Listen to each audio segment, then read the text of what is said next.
Oh, hey guys, welcome to the Football Matters live watch of the Olympic game versus Australia versus Spain. And after a wonderful performance from the Olyroos a couple of nights ago, we're all looking forward to this. I'm your host Faz, and I'm joined as always by the ever knowledgeable Brendan and the fantastic bearded hero in Jules. So, boys, how are we going? Good. Jules? I'm doing relatively splendid.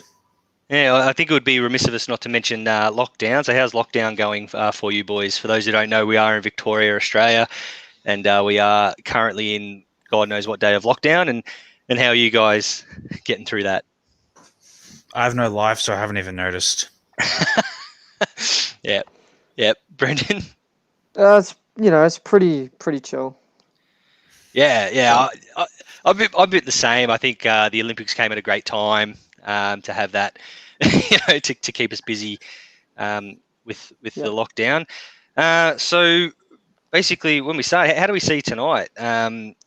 We know obviously the Olyroos had a unbelievable result against Argentina the other night. We are aware that it was probably a weak Argentinian side, given they've just come back from the Copa America. But how do we see them going up against a really strong Spanish team? Jules? Sorry, Brendan, you go first. Yeah. Yeah, Brendan go first. To be honest, I'm expect like if Spain don't beat us 4-0, I'll be surprised. That's how good the Spain team is. Like they are insane. They made it to semis in the Euros. They lost to who did they lose to again? I've forgotten. Jeez, that was something like 2 weeks ago. I've already forgotten. Italy lost to Italy. Yeah, they lost to Italy in the semis, right? Yeah. Because Italy ended up being England beat Denmark in the semis.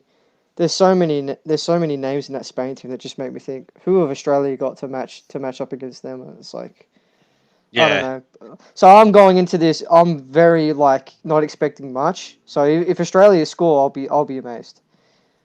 But I'm seeing Spain win. And I think that's a realistic assessment.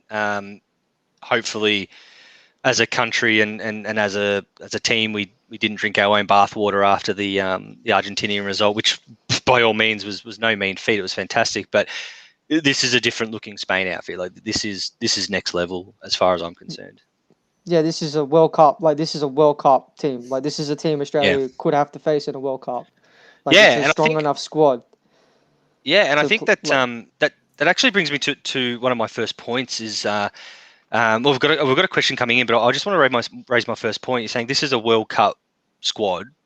Do we think that that's one of the reasons why Graham Arnold has taken over from the under-23s? Because usually see with the under-23s that it's not the main manager takes over. It's usually like one of the assistants or just another manager in themselves. But Graham Arnold seems to have taken it upon himself to take over this team. Do we think that's maybe he sees this squad as the Australian squad as maybe this one to take us to the World Cup? Because I mean, I don't want to steal your answers here, but I looked at the lineup that we've got. It's the same as what we ran out with against Argentina, and I thought, geez, it's actually not missing too many senior players when you think about it. Like there's not too many senior players that can just walk into that team. So what do you think about it? Do you think that's part of Graham Arnold's thought process, maybe?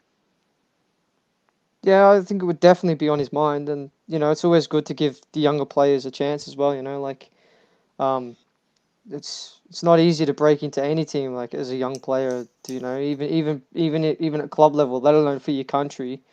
It doesn't come around often, the chance to break into the team.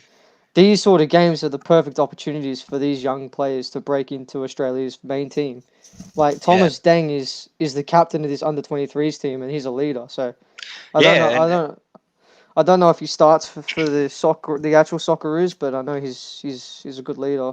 Well, he himself is just a wonderful story, which I'm sure we'll get to at some point. But seeing him wear the armband the other night was pretty had a bit of romance to it for Australia. And I think whilst we're here, I'll just point out, obviously, I'm wearing the Socceroos jersey for tonight because we're all on Australia unless we've got any Spanish fans watching. I'm actually wearing the Melbourne City hat because, in case anyone was wondering, 7 out of the starting 11 are actually ex or current Melbourne City players, and not to mention 3 on the bench as well. So Melbourne City have had a big hand in the youth of Australian football at the moment. So going on to that, what do we think the impact of the Melbourne City group have actually had? I know I'm a bit biased and a bit of a laugh at the hat, but what impact do we think the Melbourne City group has actually had on Australian football, considering we've got an Olympic squad with, probably about 11 to maybe 13 players who have been in that currently or before been in that program? I think it comes down to Melbourne City has, I personally think, the best facilities in Australia as far as the A-League goes. Like, they have the best staff, the best youth academy, the best everything, and that's why you're seeing a lot of these young players come up through the youth academy, make it into the first team, and then get offered by contracts from clubs in Europe. Yeah, and then once you play in Europe, you're basically guaranteed to make the Australian national team, because you're playing at a level where you're good enough to play for the Australian national team. Yeah. So yeah, I think that they've had a massive part, because they've given real young players a platform at a young age to then build themselves a skill set to go to like the proper skill sets. Like, I'm not saying other clubs don't do it, it's just other clubs aren't as in depth as Melbourne City at the moment. Not saying they won't get there, they will, but it's going to take time. Melbourne City's already there, and that's because of, I think it started to come in when Man City's owner bought Melbourne City from Melbourne Heart, and they changed to Melbourne City. That's when the real, facilities started going up, and they planted their spot and their youth facilities and their staff, and they had all this experienced European sort of training. Like, they basically got Man City. They're basically structured like Man City, just nowhere near as good.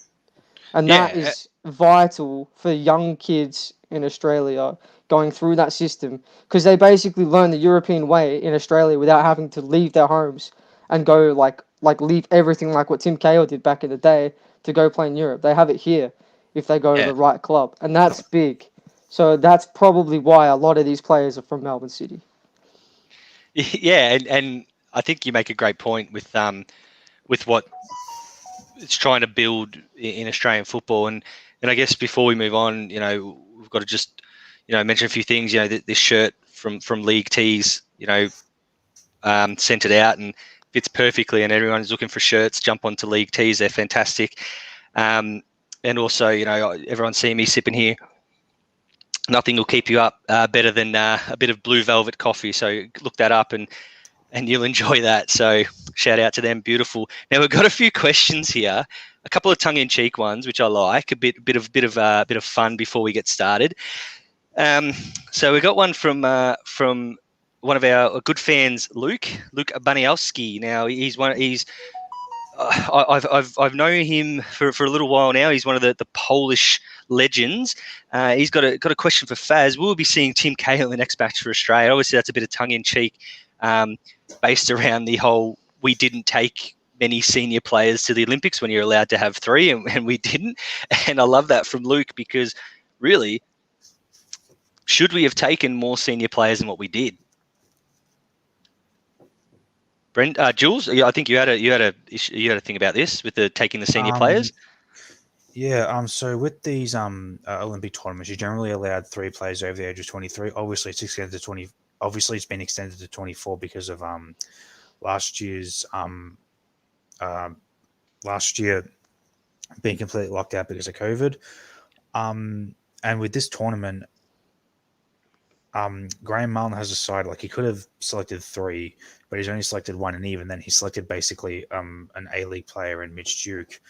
I think it's probably a sign that Graham Marlin wants to focus more on actually developing the the very early 20s and teenage players into proper first team players.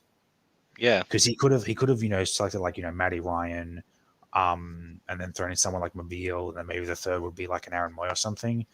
But he selected 22 of these players, 24 and under, and he's only selected 1 mature age player. And even that 1 mature age player isn't really playing at the highest of levels in terms of world football. So I think he's focusing more on, he's using this tournament to sort of develop youth and also look at like who he would want in his senior Socceroos team. I mean, some of these already are kind of Socceroos players like Sutar and Deng, but I think he's more looking at like, is Tilio a future Socceroos player? Is Metcalf a future Socceroos player? Is Azani a future Socceroos player? Is Riley McGree a future Socceroos player? And so on and so on. Yeah, and I think we mentioned that before in regards to he's having a look over these players, and a lot of these players were over there for the Asian qualifiers, as we've had kickoff about 35 seconds ago. Brendan, do you want to add anything to that about senior players being taken? Look, it's one of those things because if I'm sure if we had like a if we had a world class player, like you would like if you had someone that was like top 10 players in the world, you would bring him, right? Yeah, like spot on. like Argentina brought Di Maria, like Yeah. like so like they've got him. We just don't have the. I'm surprised we haven't taken Matt Ryan because he's very experienced and a very good goalkeeper. So that's kind of he's probably the only one I would have taken, like apart from the one senior player he's taken. The issue with Matt Ryan is I've read he's just sealed a transfer.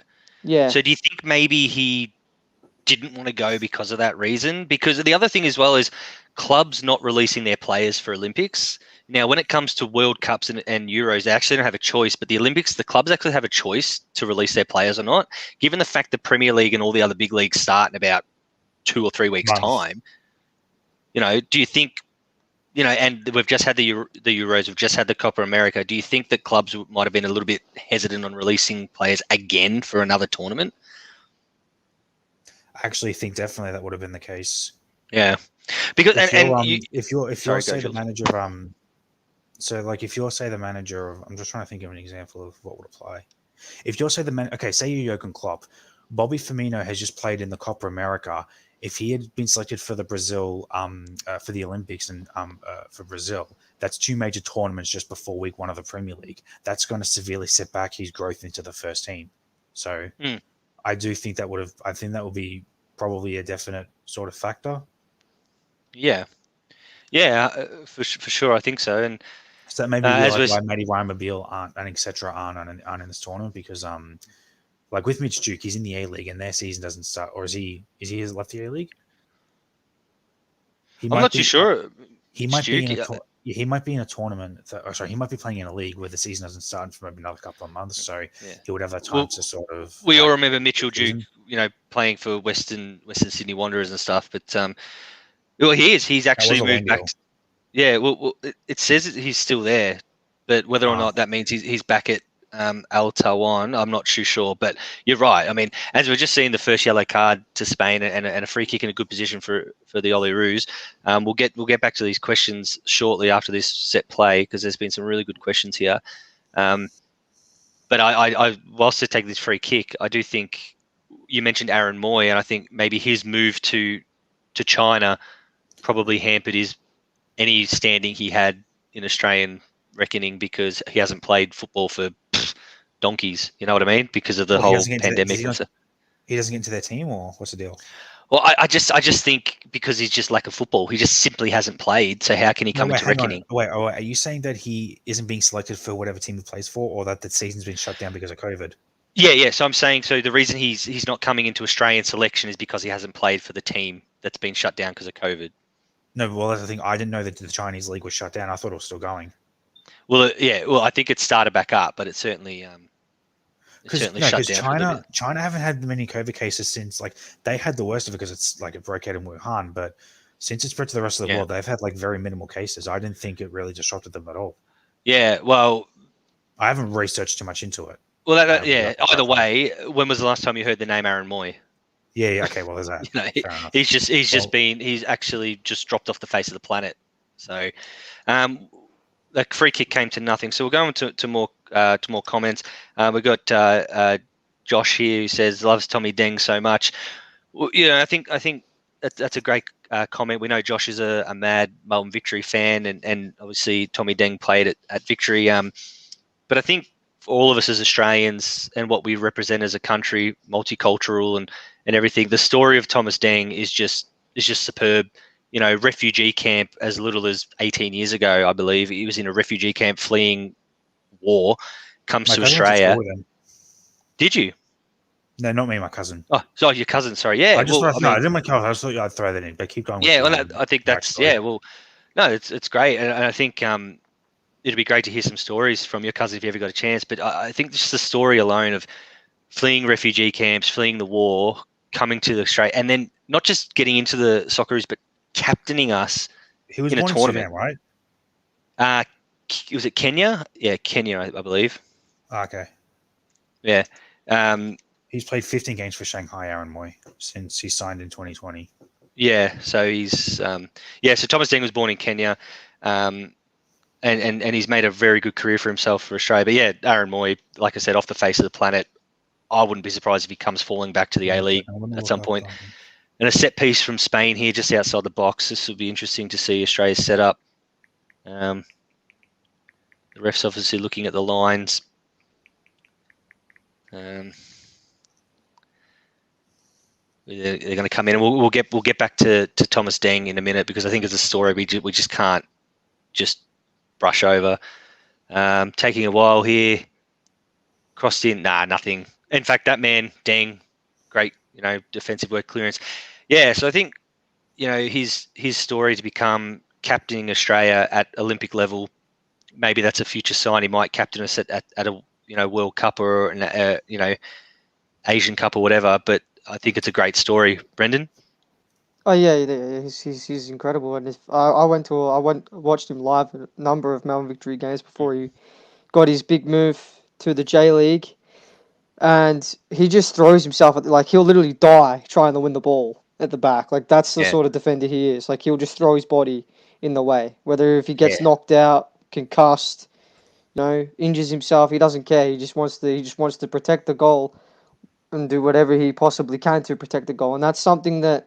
So it's kind of a dying art, really, in the modern day. Centre backs really don't like. I think there's Sergio Ramos, obviously, and Pepe still do it, but like the modern centre back, the young centre backs coming up, they don't do it anywhere near as much as the old generation, and but he does. So he's one to look out for sure. Yeah, no, it's very exciting, very, very exciting to have him. So we'll go to more questions now, Brendan. I've got one for you here. This is a little bit of a self-indulgent, tongue-in-cheek. So we're going to raise it early on here. But from Luke again. So question for Brendan. Do you enjoy working second string beneath Faz? So I don't mind. Do you enjoy? You don't mind. Am I a good leader? Yeah, I don't mind. So thanks, Luke. That's a bit of fun. It's a bit of fun. So from Josh again, should have taken Lecky, Boyle, and Moy. Interesting, because I actually think that areas that we can cover with the youth are those wide players, with Azani and Tilio and stuff. So yeah, I'm not sure. Also Lecky, just making a move to Australia with the COVID lockdown stuff. I'm not sure, can he come to Australia then back out and then back in? It's all messy. I don't know how it works. It's all a bit messy there. And we spoke about that's something that's sort of restricted availability of certain players is COVID and travel restrictions. Yeah. So like isolation bubbles and all that. Yeah, and I completely agree with the sentiment of taking those players. But we mentioned Moy before. I mean, like I said, I haven't heard the name Aaron Moy for donkeys, so I don't even know what he's doing. He actually lives in Japan because he's playing in their league, so he wouldn't even have to worry about like international travel. Exactly right. Yeah, spot on there. He's spot on. Sure, and also he's the captain. So yeah, we got here from the Andy Khan Australia. Yeah, Khan the Aussies. We're all on the Aussies here. I did get a bit of stick from our our live stream with the England versus Italy. Got a bit of stick from a few of the staunch Aussie supporters that I shouldn't be supporting England, but I think we're all Australia here. Supporting if Australia's not playing, I don't mind them. Yeah. I think a few of our, like I said, staunch Aussies were a bit, what about I think they think about the cricket and stuff like that, which is fair. But yeah, I did get a bit of stick for that. There's a bit of a banter rivalry between Australia and England. Of course, Australia and England. Yeah, but I think that 3 World Cup final, that was excruciating. Well, the 2000 when Wilkinson scored that bloody extra time penalty. Yeah, so I get it. We when you're wearing the Australian colours, we can't stand England, but like, you know, when you've got English heritage, you kind of support them. And I understand that, I was more the 2006 World Cup. I can't really back Italy after that, So Oh, Daniel Grosso's dive. That was horrible. Yeah. Oh, yeah. Anyway, how long ago was that? I don't think we'll ever forget that moment. No, that'll go around for decades. That was disgusting. Yeah. So 10 minutes in, what have we thought about the play? I mean, as we expected, I think Spain have had the majority of chances in play. Most of the possession. Have had most of the territory as well. So mostly in the half, which is what we expected. I don't think we're playing. We're not playing too. We're playing a little pragmatic, I guess, given the difference in quality. Yeah. I mean, you got a lot of like La Liga players on the Spanish team, so for us to kind of play a more high press, it would be very risky. So I can see why we're playing more defensive. It doesn't make for exciting football necessarily, but it's gets you close to getting a decent result. Yeah, and just another one. So Josh has just reminded us. So if you would like to call in and come for a live chat, just ask me for the link. I'm happy to do that. I'll post it, and if you want to come on, anyone can pop on if they want. That'd be great. I'll pop it on. I'll pop it on now, so anyone who's following the Football Matters stream can just jump on if they want. And I'd like to add that if you when you come on, anything you say or do represents you. And you and alone will be held accountable for that. So, but you're more than welcome to come on. I think we'll be all happy days here, though, being all Australian fans. As Arzani gets in the box, and he just does a little bit too much. Just a little bit too much. What do we think of Daniel Arzani, actually? Brendan, you can go first on that one. He played well in the last World Cup, and then he went to Man City, then they loaned him out, and then he got injured, and haven't really heard much of him since the injury. Yeah, and I think that's his game against Argentina was a bit of a frustrating game. I think he looked $1 million. When he had it, but I just think just that football IQ, he just didn't seem to know what to do with it. When it mattered, but when he was going forward, he just looked $1 million. What have we got here? It's Australia deep in attack. We've got a corner here. McGree to take the corner.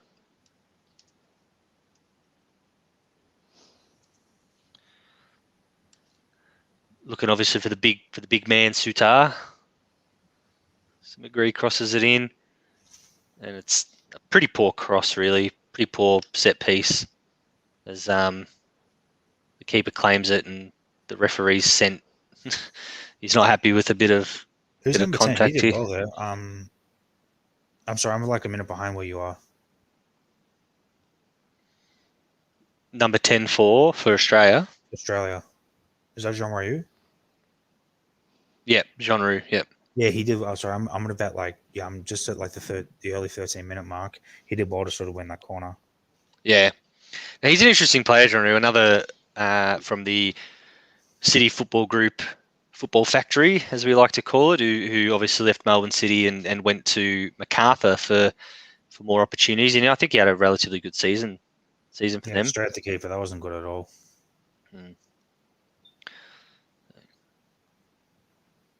As we're playing here, Arzani, he's so tricky with his feet, but again, he just gets it tangled up there and lets it go out.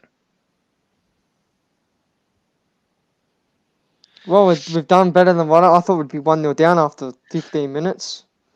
We've held our nerve so far, and what's it been like 13, almost 14 minutes. We've held our nerve so far. Yeah, I think it's doing better than probably when we played at the senior level against Spain in the World Cup about 7 years ago. We're doing better now than we did back then. That was a terrible performance. Yeah, it wasn't great. But I think different. I mean, we're full of obviously, confidence, bit of enthusiasm, and just We'll just go through a few more comments and questions here. So from Josh, Sutar is a star. Yeah, I mean for Stoke City, I think he's been great. He's been a bit of a find as well for the Socceroos. Obviously Scottish born with Australian grandparents, and we'll always take that. It's what we like to do here in Australia.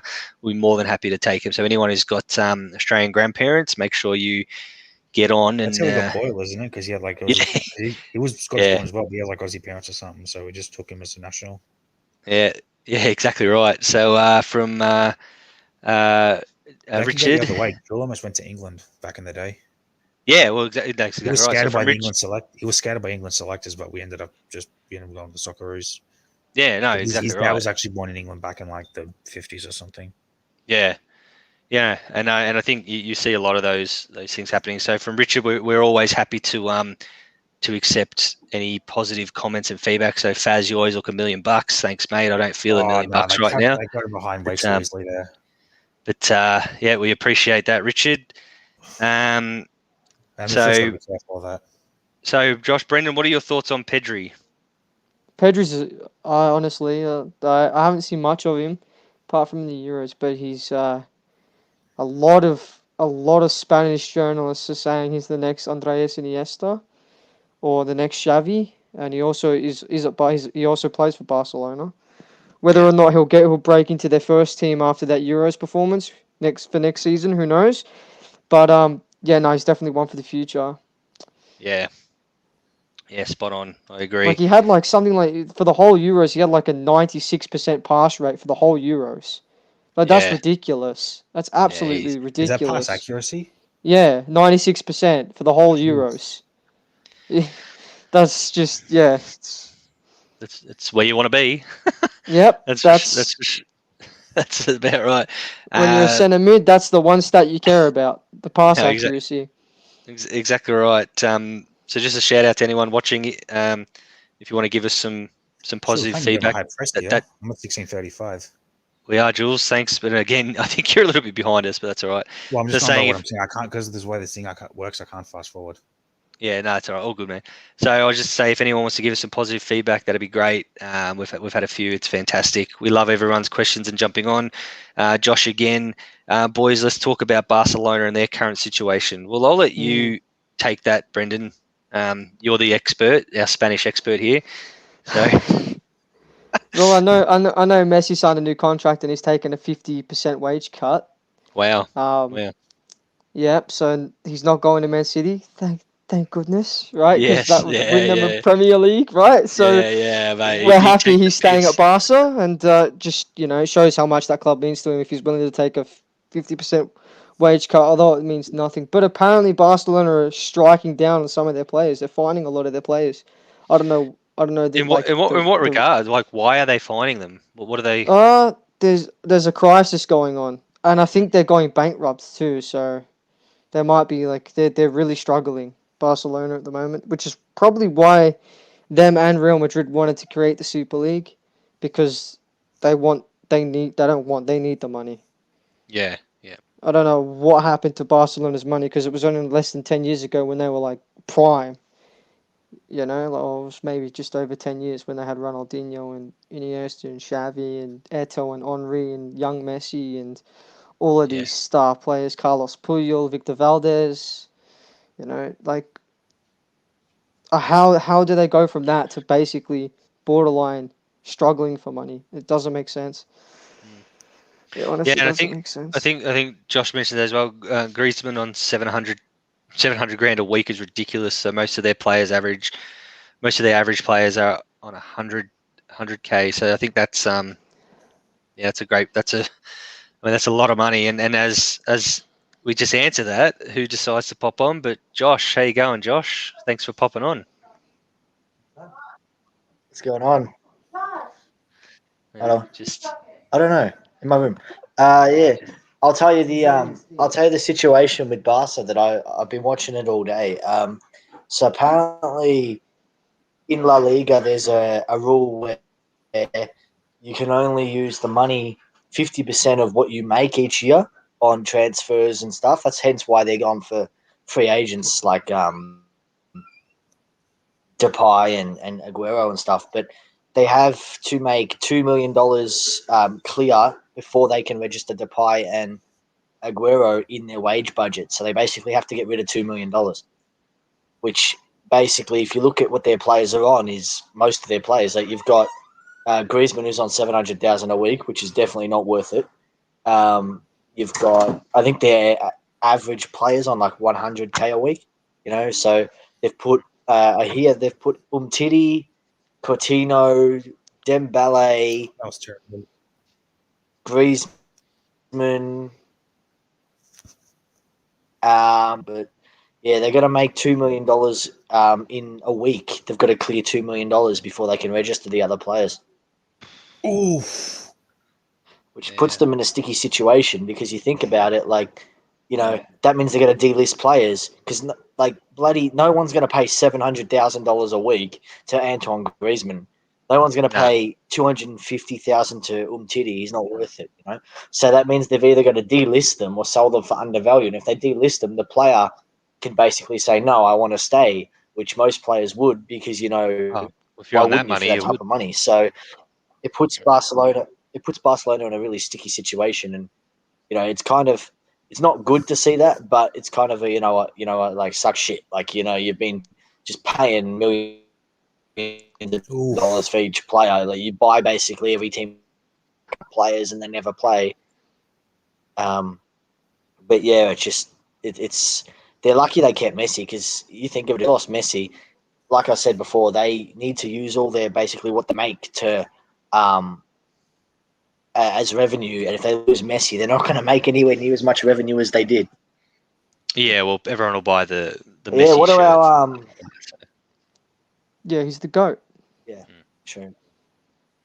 Yeah, I was just saying to So Dad as- before I jumped on here. This most of these Spanish players, a lot of them played in the Euros just before. You got the keeper, you got Pedri. Yep.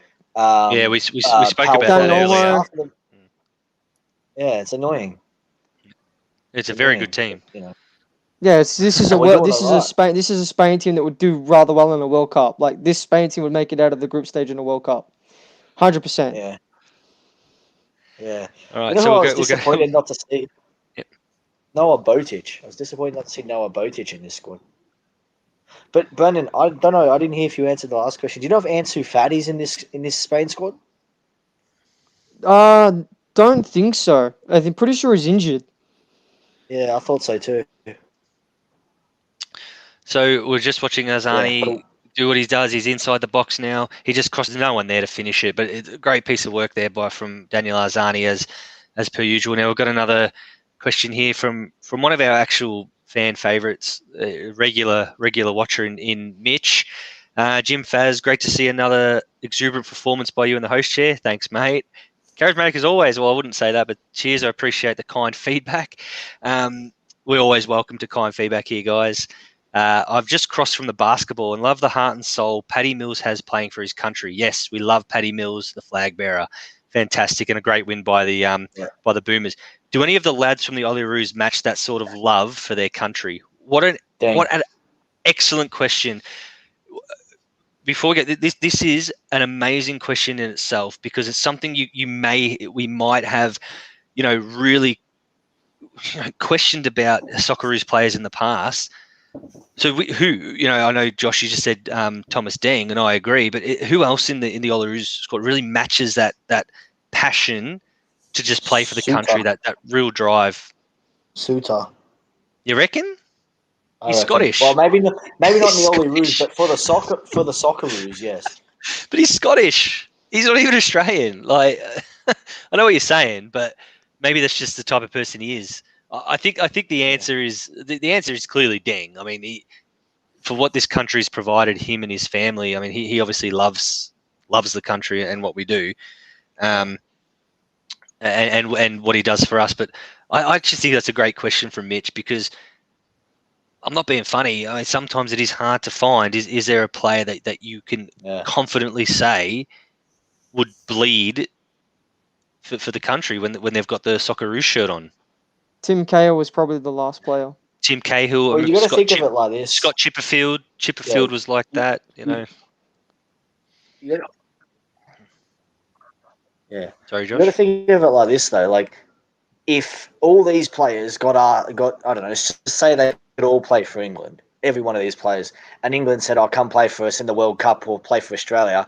You got to think of it as which players would say, "No, I'm playing for Australia." It only feels like Tommy Deng would be the only one to say, "Nah, fuck yous," you know. So that's how I put it. But I do have to say though, boys, Pau Torres is in this squad. I just realised he's one of the best defenders in the world at the moment. Mm. Yeah, he's a good defender. He's I'm very good. surprised. Like we've actually played considerably really well, considering I was We're under a fair expecting bit us of to be. pressure, considering we're I was Yeah. expecting us to be 2-0 down at halftime. We're halfway through the half, and we're not even a goal down. So And they're getting a this bit is frustrated as well. Their shots aren't really hitting, other than the one that hit the post. Well, yeah. No, I mean, we're defending really well. Yeah, they're getting With, frustrated. What I'm saying, because their shots aren't really connecting, and we've also forced turnovers in their defensive half. But Azani's end product's not really there. That's one thing that's kind of letting us down. Yeah. I tell you, I like this goalkeeper Glover. He could be a future Australian keeper after Matty Ryan. Yeah, he might even start in the World Cup next year over Matty Ryan. I doubt it, but he might. We'll definitely probably take him as the backup. Spain I have reckon, a free kick. we They've will. just kicked it inside the box as a header, and Glover makes a good save. Yeah, I think I agree with what you said, Brendan. 26 minutes in, 27 minutes in, it's been a bit of a surprising performance from the Socceroos that we're not down. There's been some exciting play from Arzani, but I mean, you could say it was exciting, but the reality is it's just a bit of flashy football with no one on the end to finish it, and I think if we're going to get something out of this game, whether it's a draw or a win or whatever it is, to get a goal even, it's probably going to come from that individual brilliance, from Arzani and then someone following through rather than a bit of structured play, because Spain, they're just too good. We can't play them in their own game. Might get a goal. Who, sorry? Tilio off the bench. Possibly. I mean, he certainly got the seems pace like one to of do those type so. of players, like an impact sort of off the bench player that gets a late goal. Yeah, 100%. I mean, he did it the other night. Like 10 seconds in, 10 seconds after he comes on the field, like his second touch is a goal. See D'Agostino scoring. Well, he did it for Tilo did it for Melbourne City as well. Came off the bench, and scored. And then it's a through ball. Great work by Glover off his line for a clearance. It frustrated me when we played City in the derby in the last round was it second last round of the season? Yeah, he was constantly getting the ball in open space. No one was closing him down. Well, he's just super quick, and I think that's but like our midfield was also really slow. Yeah, you're right, and I think he did it. Melbourne City, when their starting lineup, he was never in their best 11. But obviously, when Naboo got injured and Noon got injured, and so on and so on, and McLaren gets caught up, so he'll be on the A League. I reckon he'll go to like either West Asia or Europe. Yeah. There's a few. Like I could see him going like the Saudi or the Indian League, or he might even go to like one of the lower European leagues. Yeah, there's a few. I don't see him being like a lifelong A-League player like Broxham. No. I think a lot of these, in fact, they're probably all playing. All the ones playing for the Ollaroos now. I don't think they're sticking around Melbourne City for much longer. I think they'll all end up. Yeah, it's kind of why they're selected, isn't it? Yeah, Metcalf, Atkinson, Glover. They'll all end up. In better leagues. Glover wasn't on for a while. He was. Ooh. I have a question for you guys. What do you feel about Cole not being selected? I thought, if anyone, Luke Cole would have been selected. Who even is that? The Wanderers player? The Mariners player, I don't keep up He's with leading. He was Kual. I know who you're talking about. Kual, is he Australian by FIFA nationality or is he Sudanese or whatever country he's from? Yes, he's Australian and he's in he got moved to like Stuttgart or something. Yeah, Stuttgart. I know about that. He got bought by Stuttgart. Same with Economides, and Italiano. Yeah, there's got a lot of young players. If they go to the Bundesliga, they all go to Stuttgart. I don't know. It's weird. Rojas It went is there. weird. Anyway, I have to go soon because my internet's playing up. But I do have one question before I go that we can talk about. Yep. What do we think of Arsenal going for Aaron Ramsdale? I think that's a joke. They just The lost worst the keeper that ever. team, I right? wouldn't be surprised. They signed Guy's Xhaka. been relegated. Guy's been relegated 3 years in a row with 3 different teams. Well, he's not going to get relegated with Arsenal, though, is he? I mean, Yeah, but what's with what's the going to add run to of the form team they that's went bringing on it back to mid-season Europe? last year, you never know. We can only hope. They went on like a 14-game True. non-win streak. They didn't win a game in 14 games. And Yeah. yet Frank Lampard got sacked before Mikel Arteta. That makes no sense to me. Like, how does that Lampard had happen? to go anyway. Well, I just think with the game we're watching now, the stat that just popped up, the possession 71% to Spain, 29% to Australia. Are we surprised by that? I would say no. No, I expected Um, that. I expected what I but- would say. I expected Spain to be more threatening with the possession they've had. Yeah. They've actually. They've had some chances, but not as clear cut as you'd expect Nah, from a they- team as good as them. Yeah, and I think the message to the Australian boys would be just keep letting them do that. If they're going to have shots from those positions, and so be it. I reckon It'll we'll have take the more we frustrate them, the more we'll have the mental well edge over done, them. I reckon Atkinson. we can get a late goal, like a 1-0 Atkinson win. just with a brilliant piece of defence to stop them going forward. That first was dangerous. Yeah.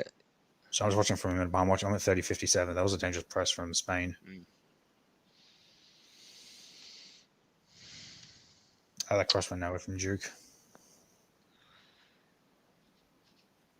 Yeah, well, I think that the Spain's threat, they obviously know they're not going to score much through long balls or whatever. Yeah, I think they're still figuring out how to penetrate us because they haven't really. They've made some dangerous passes through the middle, but they've generally either been offside or cleared by the goalkeeper. Yeah, for sure. Another question from Josh. Faz, do you see Tonyuk and Deng as the future of Australia centre backs? It's a really good question. I was actually having this conversation the other day. I don't think there's too many young Australian centre backs going around at the moment who are really solid, really strong. I mean, you got Curtis Good, obviously. You got Sutar. But I think, Tonyuk and Deng, that's a really good shout. I'm glad Deng's obviously playing in Japan. I'd love to see Tonyuk. He had a great season this season, probably his best season he's had in professional football. I'd love to see him move and ply his trade elsewhere before I can confidently say that he's the future. And yes, Josh, I am aware. Yes, Curtis Good's like 27. I am aware, but he did miss like 6 years with injury. So he's young as far as football goes. Football experience. Yeah, so he can still be a bit of a future there. But what do you think, Brendan and Jules? Tonyuk and Deng. Do you know any other Australian centre backs who probably the future? Before you answer that, Spain's got a corner. I'll just talk through the Spain corner, short corner, passes, top of the box, crosses in. That's a great cross, heads it across goal and cleared. Fantastic work by Australia there. Sorry, Jules. Deng, I can sort of see being that next sort of, maybe not like a Lucas Neal, but like sort of a relatively, like by Australian standards, high level centre back. I don't quite see Tongi being that. Tongi could be probably like a fringe centre back for the Socceroos, but not like a leading, commanding. Like I see Deng being sort of like that leading centre back. Yeah. Like a standout centre back. Like I'm trying to think of who I can wear him to. Yeah, and I think where are that's current centre backs. Not Deganek. Yeah. Maybe he could be like a Sainsbury level centre back. Thomas Deng. I could see him being something like that. Yeah, and I think you're right. Since Lucas Neal, we've probably lacked that leader in the back four. At the back, yeah, we have. Yeah, we Do you haven't reckon had Neal that. in his later years kind of did a lot of damage to the national team? He did a lot of damage to his club teams. I know that much. Whether or not I'm talking about like how he carried himself, like as like he got he was like he did a lot of with, like he said, like the A-League was beneath him, and when he got criticized by like pundits who would say, no, I'm doing my best, it's like the younger centre back, the younger players that aren't really pulling their weight. He did a lot of like just showed a lot of like ego, I think, and I think that kind of maybe unsettled like the national team because like since he's left, like we haven't like I guess with also the golden generation players, like since he's sort of like left the national team, we haven't been quite the same. And I think like the way he carried himself in his later years may have contributed to that. Yeah, in his defense, I will say when that was happening, he was probably right in what he was saying, that the A-League was probably not his level. This was when like Del Piero was in the A-League, so like 2012-ish. Yeah, and I understand obviously you've got your standouts where those types of players came, but basically if you thought you were good enough to play second division English football, which you did at Doncaster, then He played Premier League football.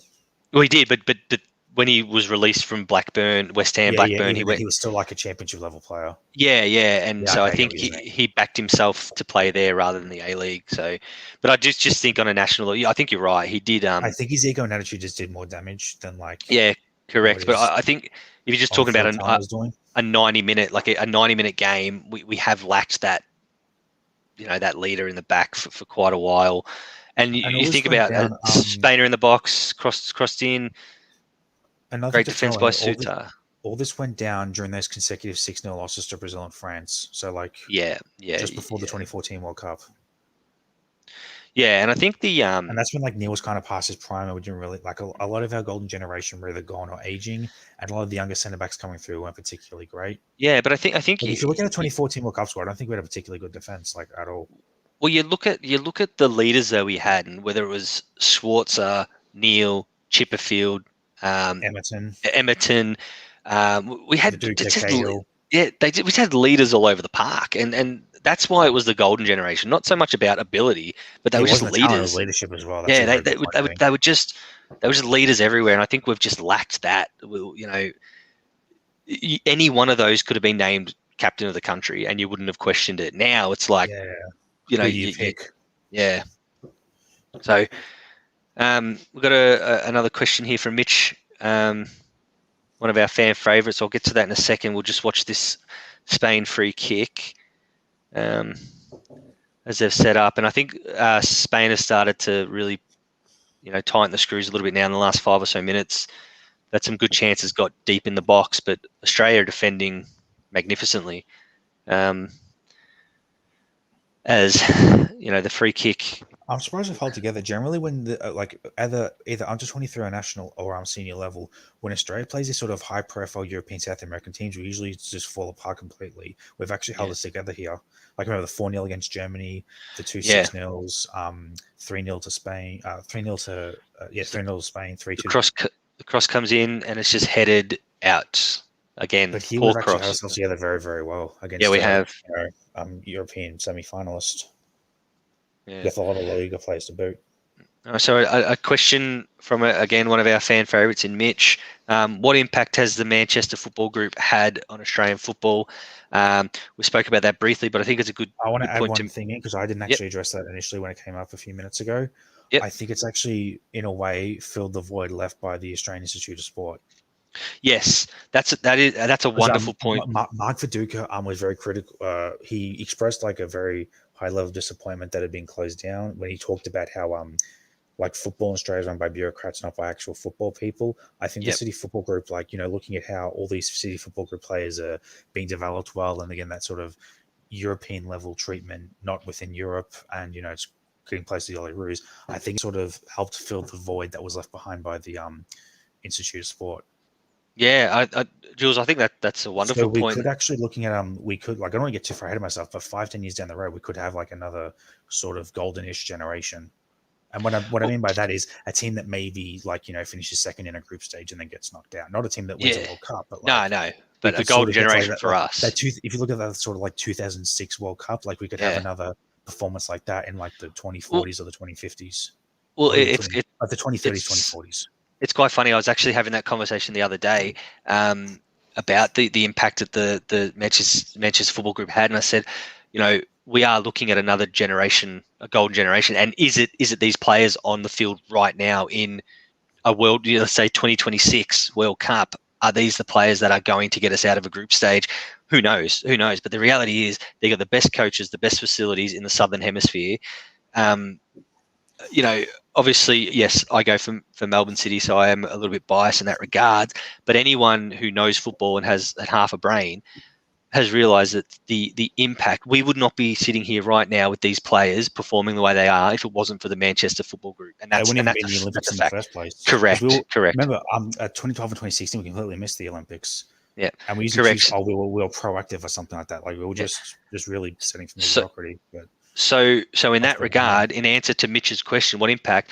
I think the impact that it's had cannot be measured by anything. Like it is it's a massive like positive impact. Like it's an infinite impact. It's flipped football in this country like basically upside down. Yeah, and hopefully, what we're hearing from what Melbourne Victory and what Sydney and doing, hopefully other clubs are starting to, if they try and keep up, then it can only be a good thing for. It can only be, Spain just got it deep inside the box, and that's a pretty poor miss, actually, in the grand scheme of things. Yeah. Good save from Glover. But yeah, I think if Sydney and Melbourne Victory try and keep up, then that can only set the standard. Like everyone else have to just basically replicate what they're doing in order to stay at that standard in the A-League. Otherwise, City's just going to be like Fergie's United in the A-League for the next few years. Spain cross it in now, and a great header away by the Olyroos. Yeah, and I think that, like I said, if those teams try and keep up with Melbourne City, it can only be a good thing for Australian football. It can only be a good thing. More competitive. Oh, it will be. It'll be fantastic. More competitive, more attractive to watch because the game hasn't been overly attractive since it started. Really. But once again, a wonderful question from Mitch. He's always providing us with fantastic questions. So keep it up, mate. Did Glove get a handy? He did bowl there. I like this. There's one thing I find concerning. Like, we can talk about how the City Football Group has, sort of like transformed the development of younger players in Australia. And I completely agree. And it's a very, very good thing. And I don't want to sort of put too much of a negative spin on it, but it has taken a foreign entity buying out an Australian club for this change to happen. Why was this change not made under Football Australia or under the FFA? Weak. Because if you look at Football Australia, it was significantly declining before the City Football Group bought out Melbourne Heart. You look at where we were like the 2014 sort of 2018 era of Australian football like it was basically like dying in this country, and it took a foreign entity buying out a club for like the sort of that radical change to sort of implement that radical change that was definitely needed, which is something I find concerning about the leadership of football in Australia. Look, the leadership of football of Australia, we could run a whole show. I get we're not a dominant football country like England, or we're more of an AFL country, but I'm just not like most fans. I'm just very, very unimpressed with how football is run in this country. It's pathetic, mate. It's pathetic. As we saw Lachie Wales go into the book for a questionable challenge, in my opinion. I thought that bloke went down a little bit too easily, but so be it. But you're right, Jules. I don't have like fake NSL nostalgia because I didn't live through the NSL, but during the NSL, football was just run so much better here. Like even if the league itself wasn't like selling out like Etihad Marvel Stadium every week, the players in the NSL were more frequently going on to bigger and better things in Europe. Like Mark Viduka started his career at Melbourne Knights in the NSL. He went on to play for Leeds United as a Premier League footballer. Yeah, and I think that's where we went in the Golden Boot one season. Like I think it was 02-03. He came like third in the Golden Boot or something.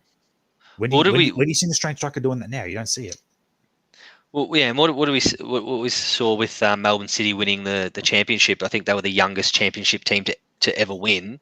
That wouldn't surprise me. That would not surprise me at all. But you'll see these players, Tilio, Metcalf, all those, Atkinson. Hopefully they can do a Viduka, and not that I want them to leave Melbourne City as a Melbourne City fan, but as an Australian fan, I want them out of the country and in better leagues around the world. As a Victory fan, as a personal Victory fan, I like seeing Rojas come back. But then, as a broad in terms of the bigger picture, I think it's a dampen on the A-League that he keeps coming back. Like what is his third A-League run now? Yeah, and it's in Europe. I mean, there's also injuries and whatnot. That's a factor as well. But Rojas is sort of a symptom of how much Australian football just isn't. Like aside from the City Football Group thing we talked about, Rojas shows how much Australian football just isn't. It's very bittersweet, isn't it? Very bittersweet. Another positive comment here, Brendan. You'll love this. Brendan would have scored by now. Brendan, talk us through that and your lethal left boot, as we've come to know. I'm right-footed. That's helpful. You use both feet when we play recreationally. If I couldn't No, think yeah, but if I'm to shoot, it's I'll prefer it on my right. But of it. Here we go. So you're both feet, both. no, I'm not. I'm not. I'm actually not. I'll hesitate. I'll hesitate to shoot on my left. It's like only if I have to, sort of thing. You should see And no, I wouldn't have scored by now because we haven't had a clear cut chance. So there you go, Josh. If I was playing for Spain, I would have scored by now, 100%. But I'm not playing for Spain, and I'm not Spanish. Yeah, well, look, I thought you were left-footed, and I couldn't think of a alliteration to rhyme with right foot either. So, so yeah, lethal left boot. But yes, you would have scored by now, as Spain had a good chance. Went to 1 minute of injury time, and I just made that up. And anyway, I think this one I like just before we get into the half time from Josh. Boys, rumor has it that Wilfred Bonny is linked with victory. I'm afraid of another Honda. Yeah, he'd be no good in the A-League. He's finished. He'll have maybe 5-6 good games where he gets some goals and then he'll get injured. And he's another Rudy Gestede, isn't he? At least he could score with his feet. He's better than Gestede, but it'll be another thing where it's like, he has 4 goals in his first 6 games and then he goes quiet. It'll be that kind of thing, like it was with Honda. Yeah. Okay, so we've just reached half time, 0-0. Personally, I couldn't be more stoked with this. Yeah, I love that performance from Australia. With this performance, basically a draw gets us out of the group. Barring a absolute capitulation, against Egypt. But yeah, a draw gets us out of the group. So at the moment, I couldn't be happy with that. Nah. Look, the game's pretty much panned out how we thought. Spain's dominated, made some good chances, but I think we've made some good chances of our own. I mean, Brendan, you were talking about you expected us to lose 4-0. You'd be pretty stoked with us being 0-0 at halftime. Yep. Yeah. Yes. We've played well. We've defended well. Obviously, we expected Spain to have the majority of the possession and to control the game, but when they have tested our defense, we've weathered the storm and we've stood up strong. So the only positives at halftime. Yeah, and hopefully, and I think the other thing we didn't mention before the game was the amount of obviously Olyroos players who are on yellow cards. Now that's obviously going to come into play as the tournament goes on. Do you think maybe Graham Arnold will be thinking about making a change or two to protect those boys on a yellow card, or do you think maybe? I think on a card it's like 3 plays, isn't it? Oh, it was like 5 or 6, wasn't it? We had bucket loads of cards the other night. I'd have to look at the stats. Yeah, but basically the entire midfield is on yellow cards, I think. So I don't know. What would you be thinking? Get to the 60th, 70th minute, or maybe you do the tactical get them a yellow so they miss the next game because it doesn't matter type scenario. Like it's all the tactical side of it. So we got a question here. I love this. On a yellow card so far, and the first game I'll pull off the first game.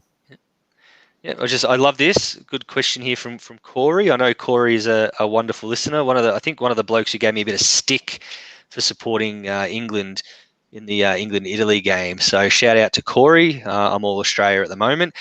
Do you think Glover's last name enhances his ability between the posts? Well, you know what? It certainly wouldn't harm it. I'm glad. I think from birth, maybe he obviously decided to be a goalkeeper, but it is a ridiculously good name for a goalkeeper. Do we agree on that one? It is. It's a ridiculously good name. We love that. So thanks, Corey. Keep it up with the questions. We always love a good laugh. Yeah, Josh, I tend to agree. If Tommy Deng wasn't there, we would have been slaughtered.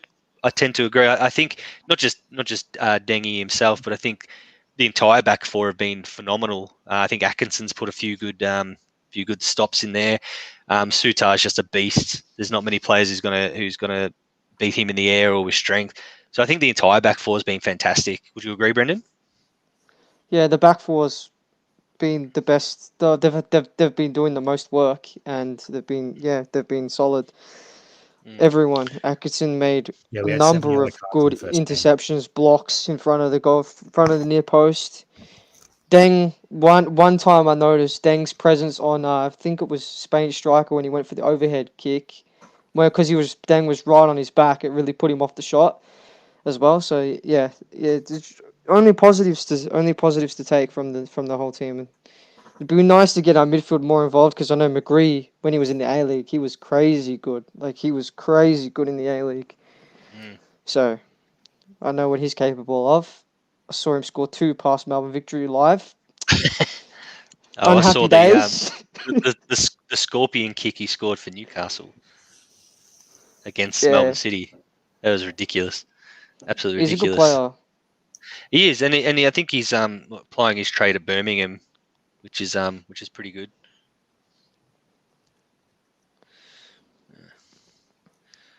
So, yeah. So changes. What do we think? What do we think from here on in?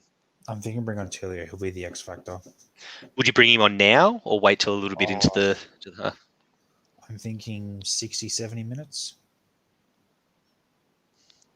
Yeah, I agree. Bring him on in like the 65th minute. Yeah, an impact player like that, I'd probably bring him on like sort of mid second half, not like start of the second half. Because there's some other forwards I think need like you can probably give like Duke and Azani and McGree more time. Yeah. Actually, I'll just try to look at who of them have yellow cards. So Duke and McGree are both on Duke and McGree are both in yellow cards. You want to get them off kind of early, so maybe like 60, 65. Yeah, and I think Metcalf, genre. Could run a risk of getting a red, getting suspended for the next game. So yeah, but I'm thinking an attacking change we need because we need that kind of like we're doing well defensively, but in attack there's not much of we don't have much of a punch. So I think that someone like Tilo can sort of add a little more flavor to our attack. Yeah, no, I agree. I agree on that.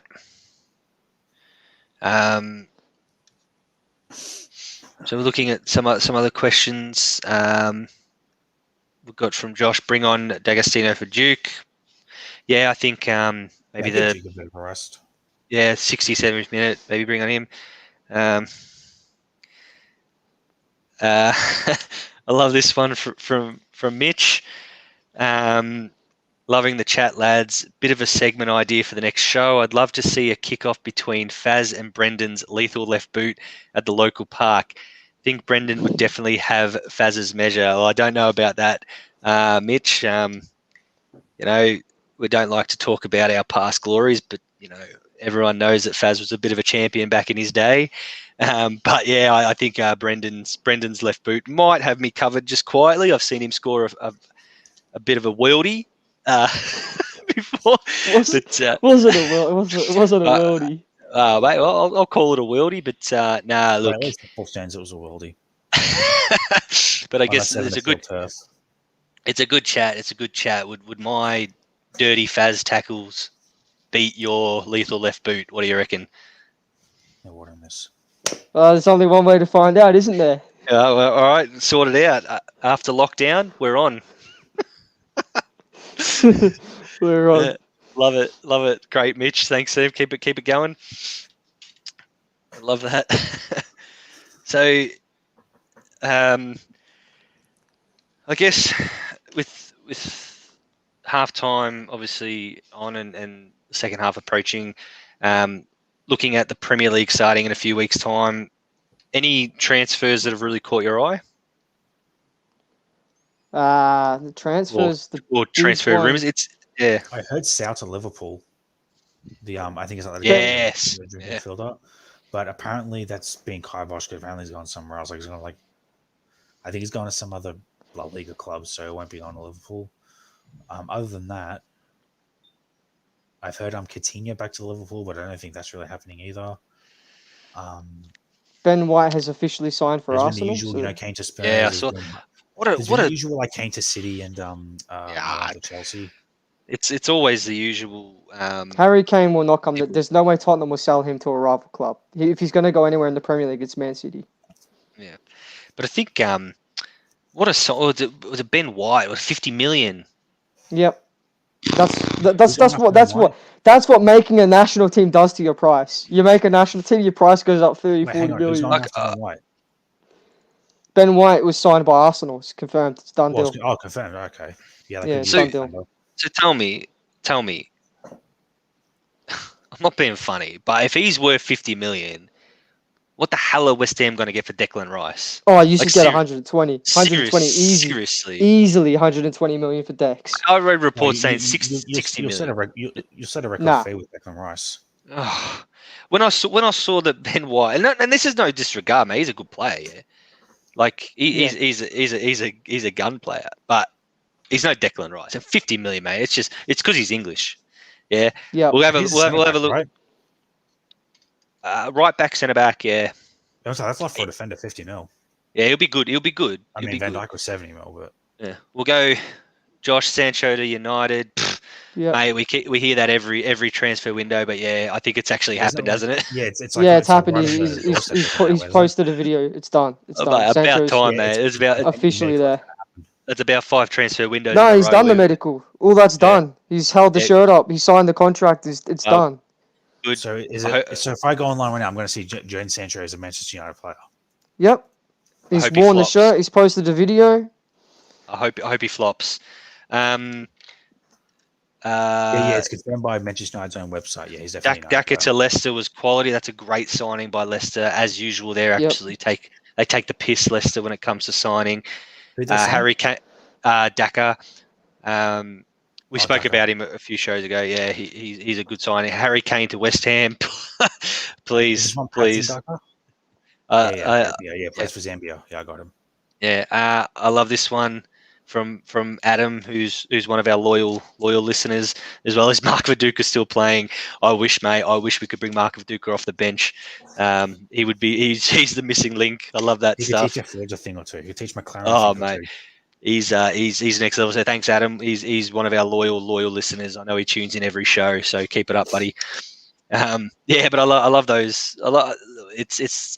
It's silly season, that time of the year where everyone's linked to everywhere. I think, just reading like West Ham's linked to about 15 different players in the one position. So it's just, you get excited when you read certain things on the internet, but the reality is, until, as you said, they're holding the shirt up with their name on the back on the club website, it's hard to know what to believe anymore. I have heard, so from West Brom, the goalkeeper Johnston is obviously looking for a way out, and He's in the Championship now. He want to go to the Premier League. yeah, and Pereira, they're both looking to leave West Brom. And I have heard, obviously, it actually came across my table today. Declan Rice is asking the club to notify him of any offers that have come in for him. So that's generally the first sign that he wants out. I wouldn't say he wants out necessarily, but it's generally a sign that he's probably questioning, if he can get a move to a team, he would like. I don't think he's the type of bloke to put in a transfer request, put it that way. But I think if he could get a move, he's got one eye on potential. Yeah, and why wouldn't he? Why wouldn't he? But as Brendan said, definitely. It's going to take a big fee to get Declan Rice out of West Ham for sure. Actually, this just occurred to me. Did you guys hear about potentially Henderson leaving Liverpool? I did hear that. If that happened, that would be huge. We need him for he's not a great technical player. We need him for leadership. Yeah, I think if he couldn't agree. left, it would do a lot of damage if he left. No, I couldn't agree more. I think that'd be an interesting. I think that's a watch this space. Maybe Brendan. It's just for leadership. I think we definitely rely on him. Brendan Rodgers. If it's Milner, Fabinho, and Wijnaldum as our midfield, I'm not really looking forward to that. Well, I think Wijnaldum's gone. He's at PSG. Oh shit! I forgot about that. Okay, Milner, Fabinho, and whoever else. Oxlade. I don't know. Thiago. Well, they reckon.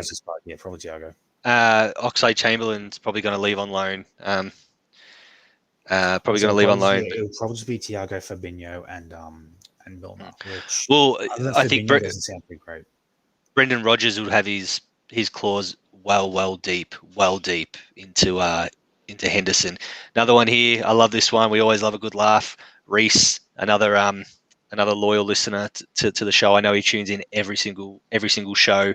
He actually messaged me randomly saying, "Hey, when's the next show going to be on?" So I'm like, "This one's for you, Reese."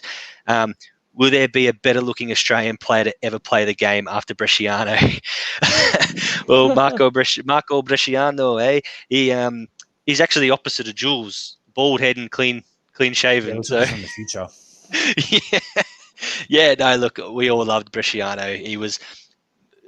Don't know if Oh, that goal against Uruguay was iconic. Iconic, mate. I'll never forget that goal. Put that in highlight And he, reels for life. That's like he, up there with the Aloisi penalty. it's a lot of people forget that goal. Everyone remembers the Aloisi penalty, but a lot of people forget that goal. Yeah, it's I think Cristiano, I'm not. Aloisi penalty, and probably Kuhl against Croatia. Like Yeah, I'm not sure if Reece That's thinks the is talking about as in appearances or as better looking as far as ability goes. Because geez, Bresciano, he was such a good looking player when he played. You know, ability wise, he was amazing to watch. So it's a great shout, Reece. And I actually don't think we've had a player look as good as Bresciano since, I don't know. A couple of midfielders since he left. I guess Moy was kind of his replacement, but not quite as good. Yeah. Yeah, no, you're right. You're 100% right. A lot of those golden generation players were just never really replaced. No one replaced Kuhl. No one replaced Cahill. No one replaced Viduka. No one replaced Bresciano. No one replaced Chipperfield. I guess you could say if Ryan replaced Schwarzer. Yeah, there's so many good players in one short period of time, and then when they're all gone, no one's there to replace them. Just up until the City Football Group came along, our youth development has been such a shambles. You're right. You're spot on. Just, I mean, just spud after spud after spud. That 2006 World Cup should have. I mean, we're talking that's 16 years ago or 15 years ago now. We should be. There should be a long distant memory. That should be. Yeah, he'll come back, I'm sure. So we've just had kickoff in the second half. Just whilst the lulls of the start of the half, we just got Azani who's cut in there. He's getting around. Come on. No, cut off. So we've just had, just before we get into the game, we just had a comment here from Mitch. I think this is a really good point. A little off the football topic here, guys, but are there any other Olympic sports that you lads will be following extra closely? I think the viewers would love to know the blokes behind the show a bit better. Yeah, look, I mean, maybe I can release a bit of a profile about all the lads here, and those who want to know. But the sports in the Olympics I'm looking forward to, obviously the basketball goes without saying. I'm a bit of a traditionalist personally. I like the athletics. I like the swimming, and then occasionally I like the random stuff like water polo and just you flick the TV on, you see a bit of kayaking or something. I mean that stuff really speaks to me. Can't stand the skateboarding, can't stand stuff like that. But the traditional sports I'm really into. Yeah, I love that, and obviously the basketball and of course the football, which we're all into. Jules, any Olympic sports that you're really keen on, or? I've been watching. Since it started, I've been watching football, tennis, and field hockey, and a little bit of handball. I watched some handball in Netherlands versus Japan. It was actually pretty fun. Yeah, I reckon handball looks insane. I would love just the field hockey. Actually, I've also been watching beach volleyball, mostly because the women are hot. yeah. No, there's it's just been beach volleyball, tennis, field hockey, and that's basically my main sports. Like other than football, those are my main Olympic sports that I've been watching. Oh, it's fantastic. We've got a plethora of sports that we can just flick through, and I know I'm actually working from home tomorrow. I can just watch beach volleyball. Yeah, well, I'm working from home tomorrow, and don't tell the boss, but not much will be getting done because I'll just be flicking through the Olympics all day. It'll be fantastic. But with the tennis, the no Barty party, unfortunately, she actually lost. Wasn't that good. I mean, I love Ashley Barty to death, but she wasn't that good. Yeah, look, she's had a big few months, obviously, with all the Grand Slams. Yeah, so you can let it slide, but it was a bit disappointing. You would hope she would have got through. So, she's still double, so hopefully she can win something there. Yeah, well, hopefully. It's her and I think her name's Storm Sanders. I think in the doubles. Yeah, so hopefully they can win gold. Yeah, for sure. As the start of this second half has really started how the first half ended. Spain pressing. That's why he's not in the thing. Yeah, that's all good. I'm sure he'll come back if he needs. So we've got this question here. This is a really interesting one from Josh. I have thought about this quite a bit. So do we agree Azani has dropped off? He was supposed to be the next big thing. Haven't seen him, I'm assuming, do anything for a long time. I have thought about that for for a little bit. He did have a serious injury. Like, I mean, you think about from the World Cup where he featured off the bench a few times. I mean, he's had some serious injuries. So I don't know. Yeah, it goes without saying. I think he has dropped off a Was it bit. just the one big one, or has it been 2 or 3? Because I haven't. I just think he hasn't just been able to keep fit. He certainly had one big injury, but I think he's Like, I don't want to fault him Yeah. personally because he can only work with his own physical limitations, but it seems like that one major injury has just like cut off a good chunk of his potential. Yeah, and Like he's if still he young. was going to be like a 9 or a 10 prior, he's now going to like his peak's now like a 7. Yeah, that no, major, what was it, like an ACL or whatever it was. yeah, I'm not too sure what the injury was, but he's I think it was like something at lower part, like ACL, knee, like sort of it was the leg, I think, is what he injured. yeah, Something. and you're right. So I think it does go without saying that he so he's has dropped off a bit, but hopefully this tournament kind of puts him back on that stage, because there was a little bit of period there where we just forgot. I mean, I know he was at Celtic for a bit. I think After the people injury, because I remember at City he was just tearing teams apart.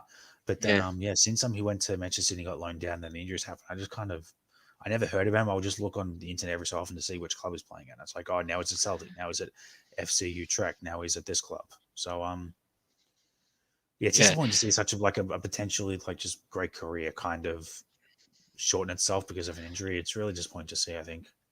Yeah, well, hopefully he can get back to his best. He probably could have been like the next, probably like Harry Kewell type if he hadn't had that injury. Well, he's every bit of Harry Kewell. He was another bloody City Football Group creation. He was alumni. Came out of nowhere. As the Olyroos had a wonderful chance there, but just scooped over the bar. So we look at Daniel. Like, he's only 22, so he'll be 23 early next year. So he's still young. Like, he's got plenty of years left in him. But yeah, I think that injury certainly put him back a bit. So again, wonderful defensive work there from Atkinson, just to allow the ball out and really cop the foul. I actually think that was probably a yellow card. So does Atkinson, but it results in a goal kick for Australia. So as there's a bit of a lull in play, Josh is just reminding everybody, boys, on the 31st, we're doing a 24-hour transfer window show. Pumped for it. Make sure you all tune in throughout the day. So the 31st, obviously we'll have different hosts pop on, because I ain't doing 24 hours worth of talking. So yeah, that'll be great. So anyone who's I won't be on the whole time, but I'll. No, of course, no one will be on the whole time, but we'll just jump on. So yeah. So what have you thought about the first 6-7 minutes of this half? And yes, Josh, it is the 31st of August, of course. Sorry, not 31st of this month, 31st of August. But at the same time, like, again, our attacking hasn't been particularly good. But defensively, I think we've kept them at bay, haven't let them get in too much. But yeah, just that lacking in attack. And I get we're playing high-quality opposition, but I just want to see better end product, even if it means like testing the goalkeeper. Yeah, I think they I'm not expecting they look 3 goals past them, but I'm expecting at least test them a little bit. Yeah, they look more likely to score than we do, as we welcome back the great man. The internet has fixed itself finally. Welcome back, mate. We missed you. Dramas, man. Hate technology. Bloody relying on internet. Yeah, it's a bit like that. So what have you thought about the first 8 minutes of this half? Oh, I've only literally just got back online, so I haven't been able to watch it because I'm using my phone. Okay, no, fair enough. It's been a bit of much the same. Nice. Much the same, really. And I think Graham Arnold will be probably looking towards his bench soon to get some get some fresh legs on. But you've got to say, oh Jesus, Spain just had a really good chance there. He gets around Sutar, just dummies a little bit, and just kicks it over the bars. It was a brilliant long ball, tap down, and he just dummies Sutar on his left and just scoops it over the bar. That was a real good chance. In fact, that was probably the chance of the game, I think, for Spain. Probably wanted to do better than that.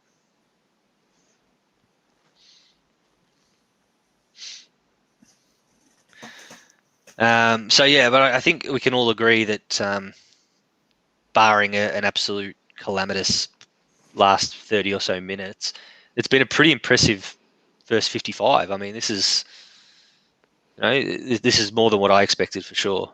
For sure. Ooh. Yeah, they look a little more dangerous actually. Spain, last probably minute or two.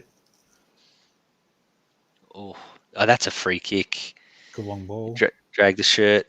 Oh, nice first one from 19. Oh, we've got another question. Another question from our biggest loyal fan in Adam. If you could take one Carlton player and insert him into West Ham, who would it be and why? Obviously, that's a personal question to me, being both a Carlton and West Ham fan. You know what? Without offending anyone, Carlton are a pack of piss at the moment, so I wouldn't take any of them anywhere near West Ham. My mum and my brother, can't suppose, were watching the game yesterday. My brother was literally throwing the bloody laundry basket. He was that angry. Yeah, nah, they're a pack of piss. I mean, I guess Sam Walsh, he'd probably fit in any position in any sport. I'd probably take him, but they're a pack of piss, so I wouldn't take any of them. Thanks, Adam, for your question. Keep it up because we know you love the show. Pissing you off.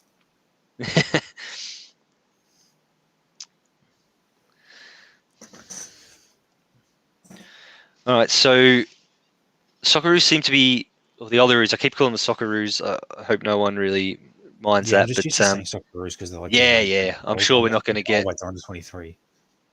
Yeah, I'm sure we're not going to get in too much trouble for that. No, we're not going to get sued or anything. But no, so the Olyroos, they are sitting back a bit now. Yeah, just I think it looks like we're going to be content a bit with the 0-0, I reckon. I think Spain. Duke's missing the next game. He's just been booked. Yeah. That's not a yellow card, ref, but all right. Yeah. Yeah, so he misses the next game. So obviously, who starts up front then next game? Brendan? Who are our forwards? Yeah, I don't know any of the other forwards we have that we've taken. Be nice if McLaren was on the bench. Yeah. He'd start next game then. That would be. We might not have starting Tillier, for example. I reckon if Duke can't play. Who? Sorry, Jules. Marco Tillier. I reckon he'll probably get a first 11 start if Mixed Duke's not available. Yeah, possibly. Just based on what's on the bench, he's probably my best guess.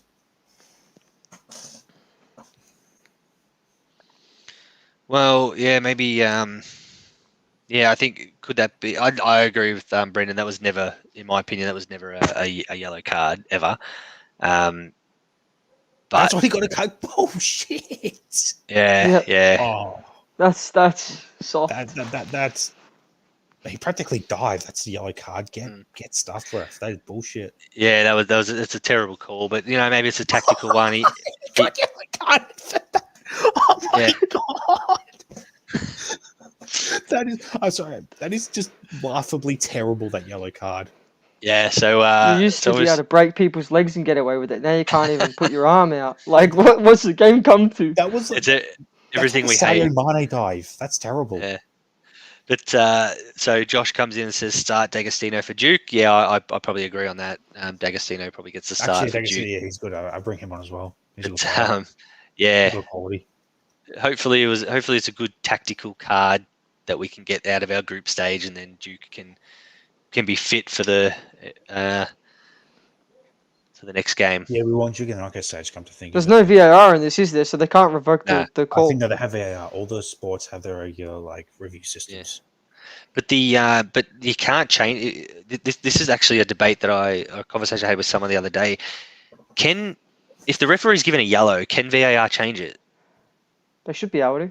Yeah, I don't think they can. I've never seen them do it. The worst most I've seen do is they turn a red card into a yellow. They've never degraded a yellow card to no card at all. They've overturned red cards. Never seen them overturn a yellow card. Only to upgrade it from yellow to red. Yeah.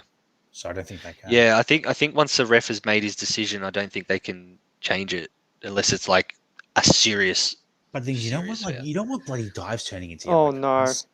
Oh no! Oh no! Oh, thank goodness! There's a good bit of play. Spain just passing the ball around, gets it out, cross it in, comes down inside, just outside. Like, there's a great challenge there from who was that threw their leg in? I didn't quite see. I think it was Jean Roux. Spain looked ominous then. Looked real ominous. Did you kick it into the referee? Yeah, and here they go again. A minute behind you, hit the referee. Yeah. Yeah, they're looking ominous now. Spain. It's going to be a big 30 minutes here for the Olyroos. Like 5'4"?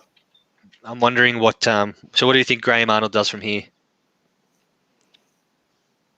I think he brings on Tilio as the X factor. Other than that, like, what else can you do? Just basically sit back and don't let Spain score. Because you can't take that sort of, if you score 2, you score 3 approach. You got to really just go for the clean sheet. I mean, I'm just putting it out there. If we keep a clean sheet against this Spain side, that basically played in the Euros, they scored in almost every game they played. They're one of the top scoring sides in the Euros. Oh, they didn't. A clean sheet against this Spanish team would be like basically historic. Yeah, it would. Didn't they get? Didn't they get a 0-0 against Egypt the other day? No, I think they beat Egypt. Did they know it was a draw, wasn't it? Hang on, I can look that up.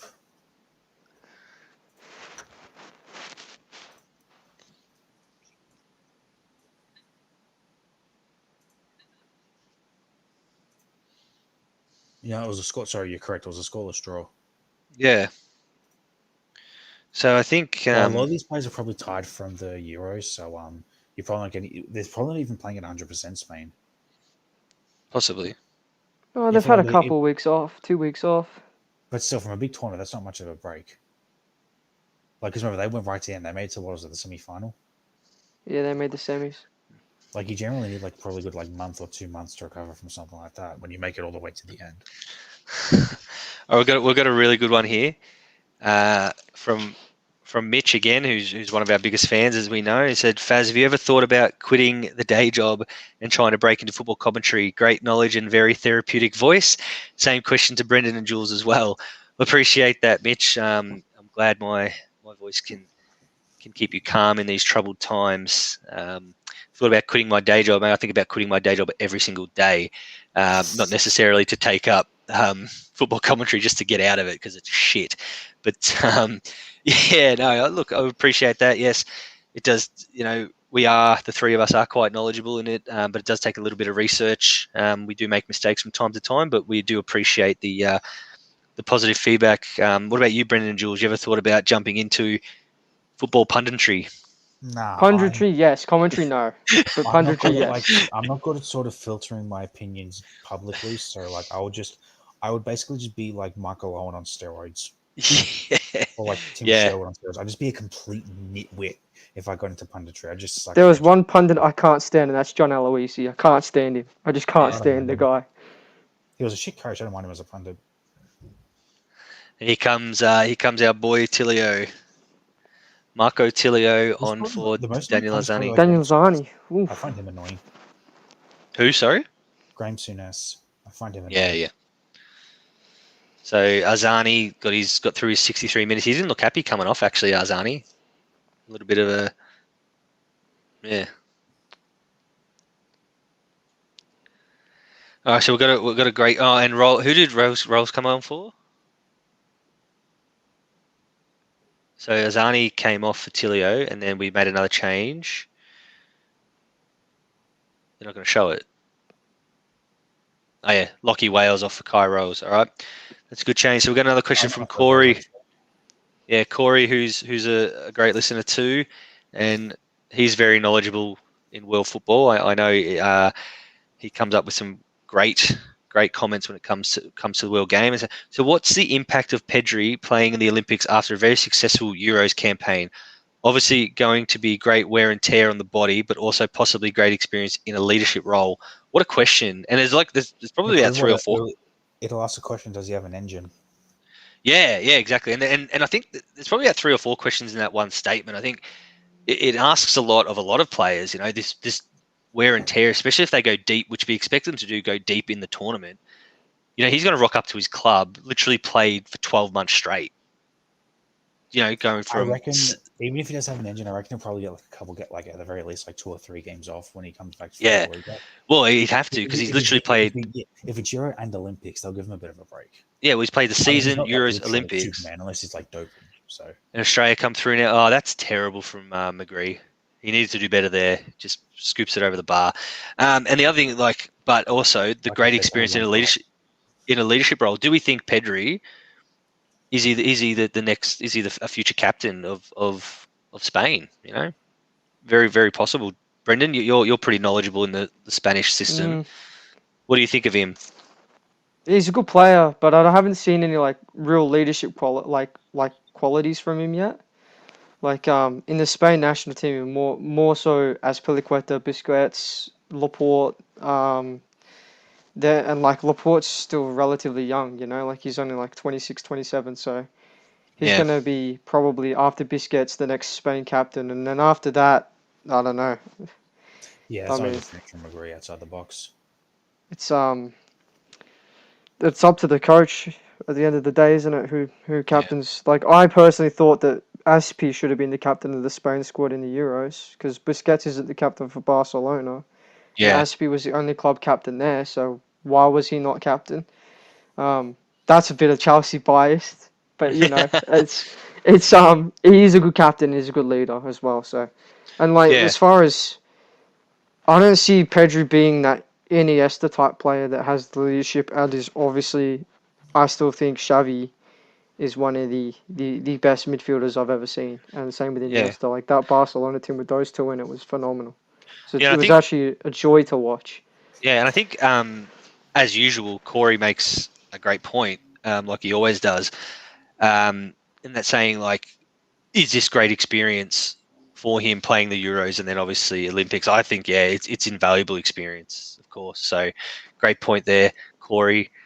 As per usual, as Australia are out wide now, Atkinson, where he does his best work, crosses in. It's a deep cross. Is it going to get all the way? Just gets there. Deep in the corner. Spain are defending well. Geez, I just feel like a goal could unlock this game. Definitely. Yeah, it probably needs a goal because both teams just haven't really got the end product. And on the point we were talking before, Josh just answered this question, and that gets to my point, lads. Do you feel a national team captain should be a club captain? Well, I'll answer this one first. Yes. It should be decided by national selectors, whoever's the best leader. Yeah, I think so. So, Brendan, you're obviously straight away saying yes, but my question is, if your club has multiple players who are good captains, do you know what I mean? And they're from different nationalities. Like, you shouldn't punish a bloke just because he's behind someone else at their club. I know what you're saying, but I tend to think it's a case by case basis. Generally, you'd like it to be that way, but Song, for example, for Tottenham, should he be the captain of South Korea? Just the answer, you're saying no because he's not the captain of Tottenham. Do you know what I mean? That's different because he's South Korea's best player.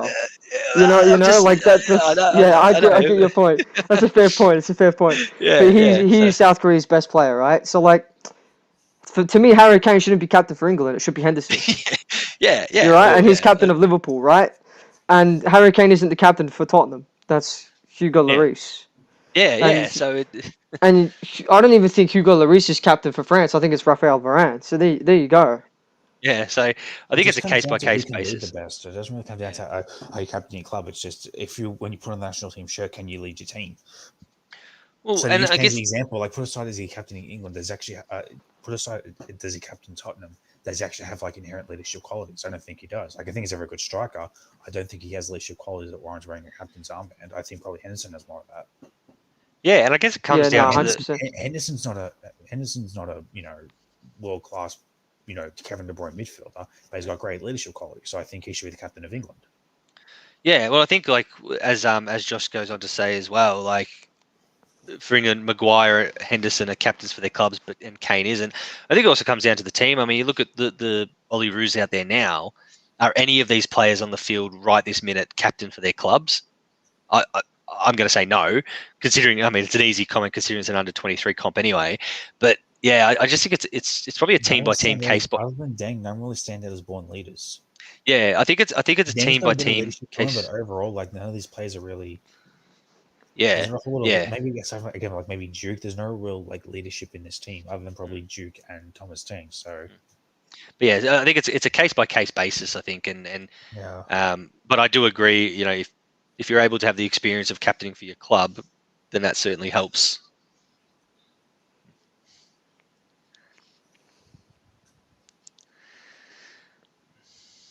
So what have we thought with 20 minutes to go? Where are we sitting, Brendan? No, I'm happy. This is good. Very good. This is very good. Yes. I think it's a This miracle we've Spain team is no. It's stayed not. all this long. I think You we've know, already got 2 or 3. they could win the gold. This Spain team. You know, like they're a good side. Oh, I wouldn't put You it know, and they past could them. go all the way. Considering like 6 of their starting 11 played in the Euros and were regular start. Like Oh, Dani really? Olmo played every game. Because they won Pedri played every game. Like Mm. the only person didn't play every game from this team, like from the ones that were selected from the Euro. Well, there was 2. There's the striker and the centre back. Can't remember his name. Yeah, I think the I guess the other question is, you know, we saw what did you see Brazil completely dominate? You know, Richarlison with the hat trick, and are they the favourites, Brazil, to take the gold?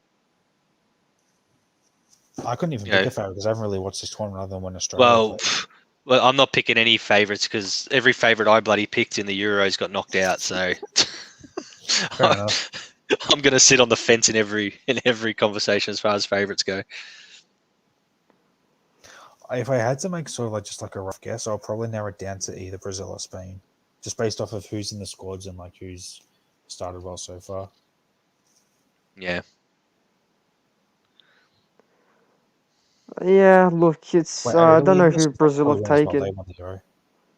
Like I know Richarlison's obviously one of the senior players, but who else have they got? Have they got Neymar? Have they got Marquinhos? Who are their other senior players? Because if they The do senior players have, they don't have any major standout senior players. It's mostly like I think one of the senior players plays in the Brazil league. Actually I'll go look at their squad. I'll see who their overage players are. I know Richarlison is one of their I think overage he's one of the under players. 23s actually. I can pull it up. Hang on. Is he? Richarlison? Nah, surely Richarlison's older than Their 23. overages are Dani Alves, Santos, and Diego Carlos. What? Richarlison's 24, and because of the COVID thing, Ah, he's because still of the Oh yeah, COVID. yeah, Yeah. yeah, as an yeah. underage player. So making He's only another 24. Born in Jeez Louise. 1997. God, you like fucking Josh thinking just Deb was 30 when it was 32. making another change now. So McGree off for Yeah, that's a fair change. He hasn't been that great. He's finished yeah shit. for Does Watts it, and wait, and we all agree Caleb Watts has had a. Did I just go to an ad? We all agree that Watts has had a great season for Southampton. Got a few games for him. In the FA Cup, was it in the league or in the FA Cup? I think it was all in the league, but as for a 17-year-old or however old he is, it's a fair dues. Are you guys seriously on an ad right now? No, I'm still watching. Well, I've switched tabs just to go look up Caleb Watts. Channel No, 7 have been mine's just ridiculous. I'm on 7. Oh, here we go. Yeah, at the risk of getting in a bit Yeah, of I'm not trouble, getting it. I'm just getting 7+. yeah, Channel 7 have been absolutely horrendous with their coverage. Yeah, play 3 Um, games. 7 they can't just do. 7 can never do sports right. They do AFL they never shit. They do this shit. They do horse racing shit. They do everything shit. they just can't. I mean, they just cut random. Thank God 9 had the Australian Open because they were terrible with the Australian Open.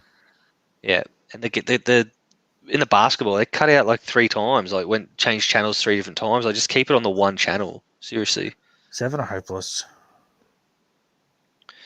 very much so. So I'm with about Sam. 50. Give to them so they may go. It's about 15 to go. It's looking good. It's looking good so far. So I think Bacchus. Who did Bacchus come on for? Oof, I missed he's that. 19. No, he's taking heavy touch. Brendan, did you see who Bacchus came on for? No, I missed it. Have we made all our subs? We've brought on Watts, Bacchus, Tilio, and someone else. So we made all our substitutions? I think we have. You can make up to 5. I think Oh, we've made okay. 4. Yeah. I thought it was just. Is this because of COVID? I thought it was still just the max 3. Oh, yeah. So yeah, it was Watson, Bacchus on for Jean Rowe and Ooh. McGree. That's something we've got to be careful of. Those passes right through the guts. Yeah, they tend to cut us Spain, to shred. Spain are good at making those passes, actually. Like this particular Spain team's been good at making those sort of through the guts passes. Brendan, here's one for you from Josh. Hey, Brendan, remember our inside joke? Show the game. So yeah. I love it. I love inside jokes. I hope to be a part of one day, but I'm sure, Brendan, you get a bit of a laugh out of that one.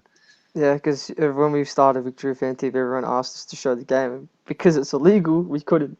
Oh yeah, that was so. They wanted us to break fucking like international like intellectual property laws by broadcasting the game live.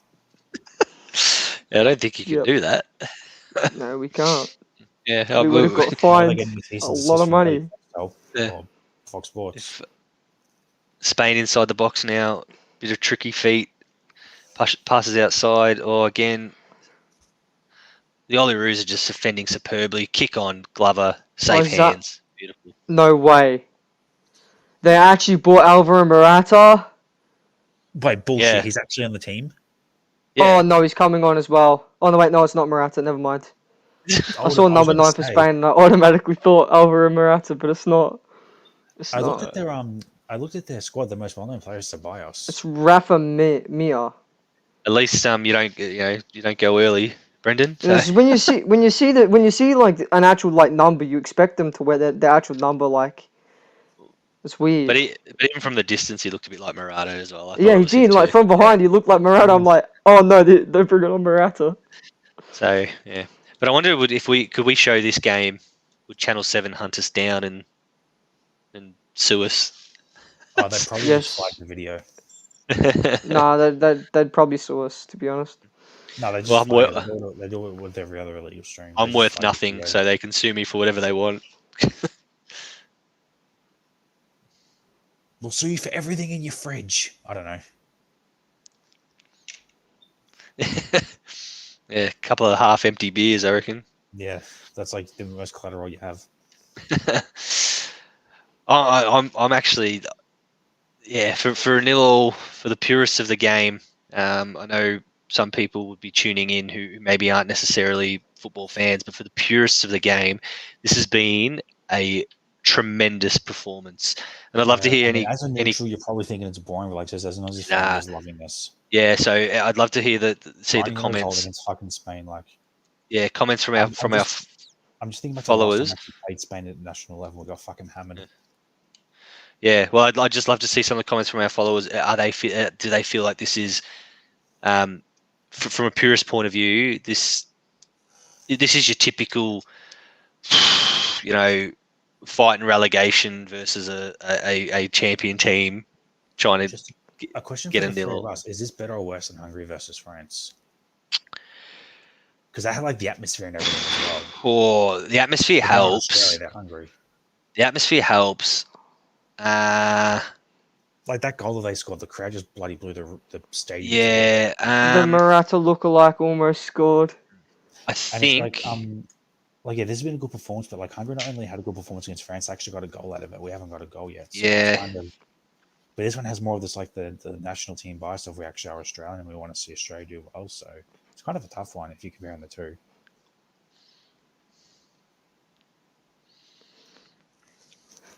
Yeah, I think that's a great question. It's hard to compare. Obviously, being Australia. Yeah, You but know, if I go Australia just to add a bias. Yeah, like, but mate, I still remember how buzzing I was when Hungary scored that goal. I mean, that was superb. Superb.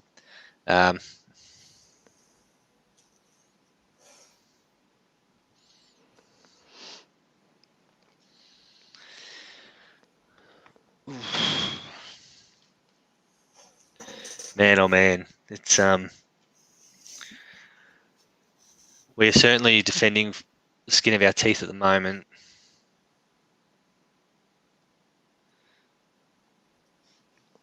What are your thoughts, Brendan? What do we see from here? Do we just keep going with it, or do we make a They're actually change, getting or too what? close now. Like we've defended well Yeah. so far, but they're getting like closer and closer. It's getting more dangerous. I think.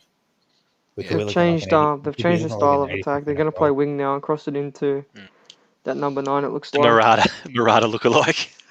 Yes. I'm Well, leaning, I'm fearing like an 85th minute goal from Spain. Yeah. I'm feeling a late goal It's like too. an inch closer every time. It's like, when do they finally kind of sort of Yeah, break the seal? No. eventually got to drop. Yes. Close him down. Don't want Danny Olmo in space. That's dangerous. Nah, no way. It's 1-0. Yeah. Well, Great.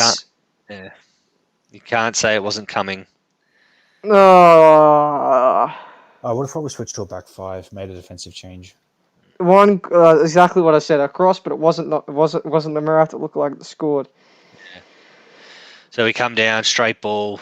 It was 7 who crossed That's it the in. guy that bloody he was couldn't finish in the just- Euros. Yeah, Seven Marco Asensio.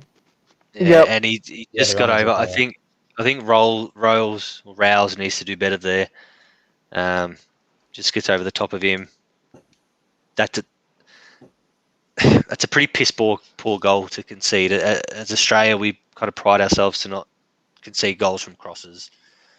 So you think it comes out, you look at it to the 7. He has all the time in the world, just crosses it in, and he just gets over. Yeah, he just gets over Rouse, and even Sutar probably needs to put a bit more body on there.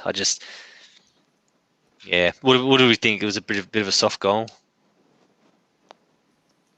It was soft, but I knew Spain were going to change. As soon as I said they've changed the way they're going to play now, they're going to play the wing and cross it.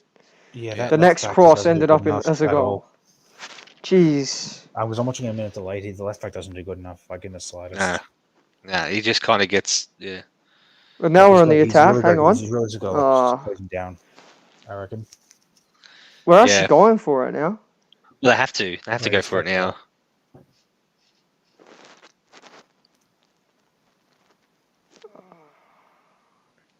Yeah, look, he even starts like from where he starts from where the pass is made. He's too narrow. He's got to get there earlier. Yeah. Number 16 to number 7. So about 8 or so minutes to go. But still, even if we lose this 1-0, it's a good result. It's a loss with pride. It I is. mean, like, remember the same team we lost 3-0 in a horrible performance 7 years ago, and now 7 years later in the youth tournament, we're actually holding them off for the first 80 minutes. So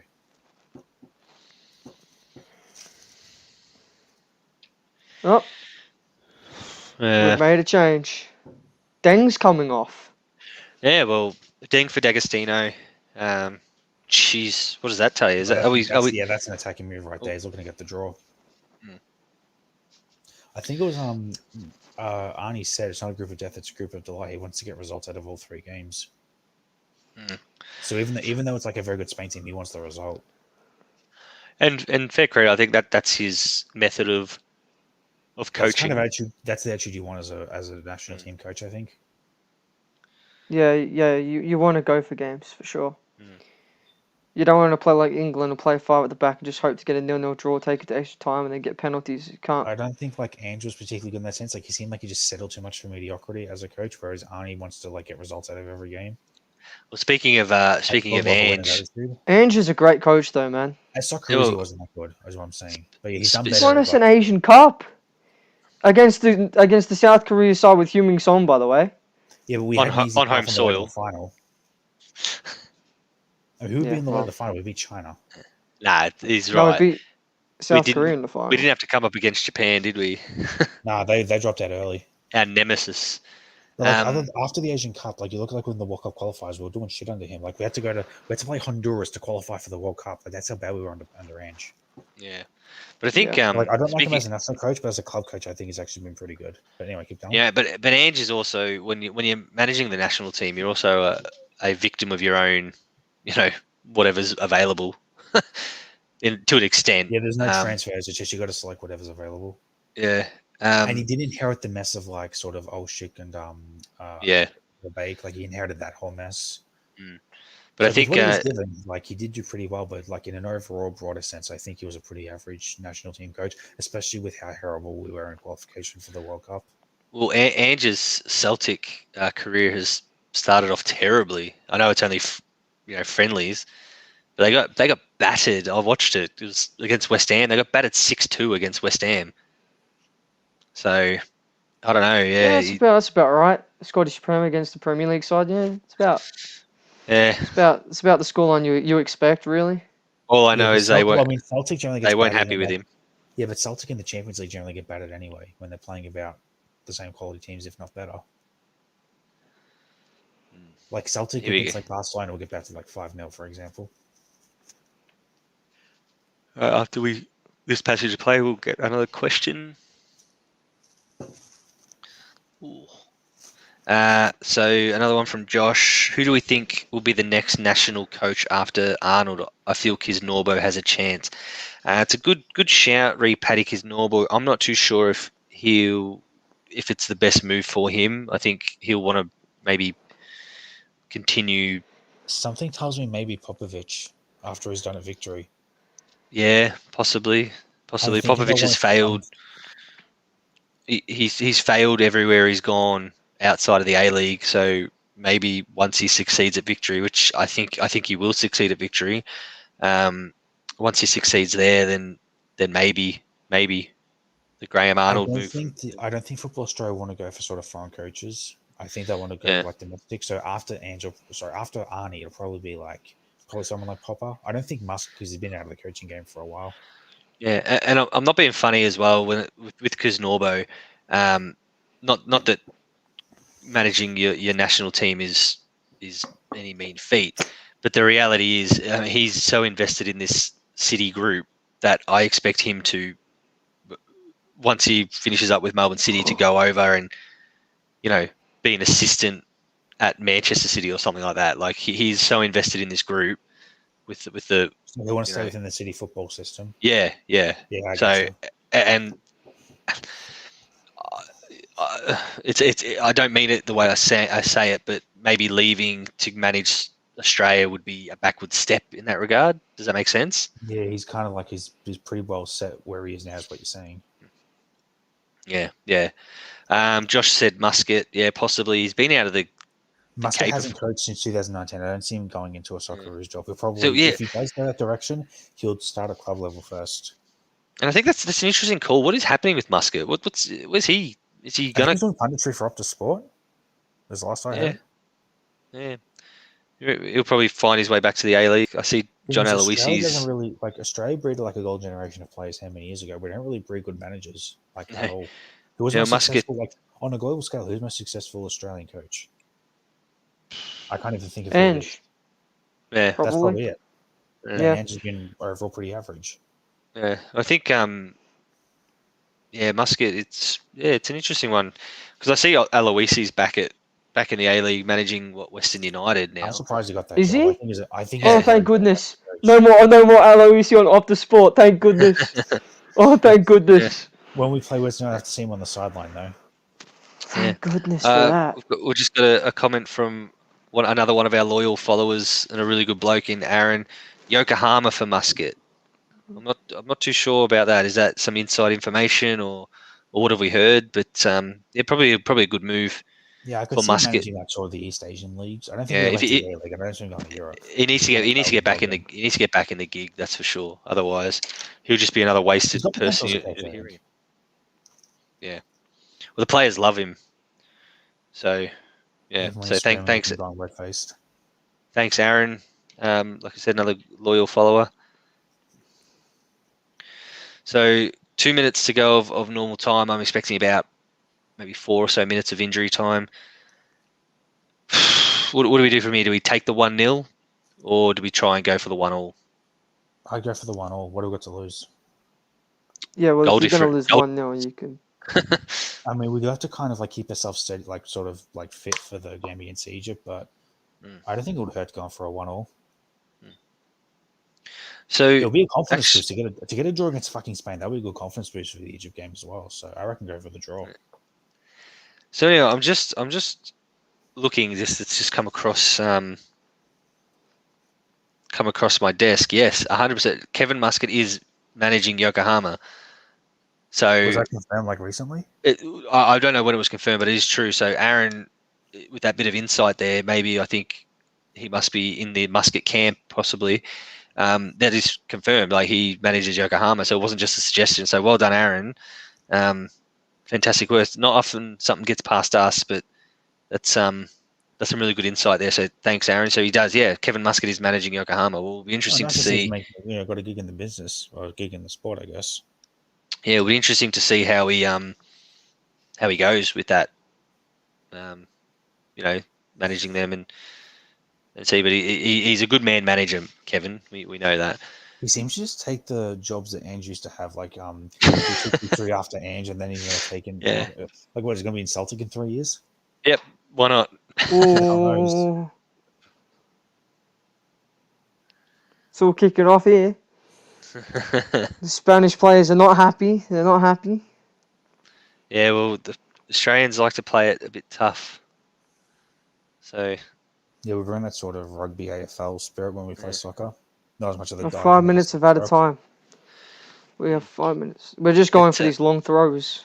Yeah. So Aaron makes another good point. Keeper needs to relax. Yeah. There's no. Was it? He's going for the ball. He's just. Mate, calm down, mate. I don't want to offend any of our Spanish followers here, but that's just pathetic, mate. Calm down. Grow up, really. I mean, there was a fair contest. You deserve that yellow. An absolute pansy, really. Like, it's a fair contest. That's like the throwdown you had with that other player at Elite Football a few months ago. Remember? Yeah. You went for a first light, and the guy just basically wanted to rip your head off. Yeah. Yeah, what a dick really move. And Aaron, again, thanks for tuning in, brother. If only Muscat was a good bloke. Yeah, not wrong.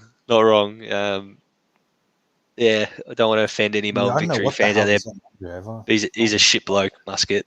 Absolute shit bloke. I'll never forgive him for what he did to Adrian Zaha in that game. I will never forgive him for that. I think used to because my uncle used to work at Kevin Dance Hyundai when Hyundai was sponsoring like the A-League and all that. He actually met Kevin Muscat. Yeah. I think he got like a signed ball from him or something. Yeah, I don't know what he said, but he's met him and I think got like a signed football from him or something. Yeah.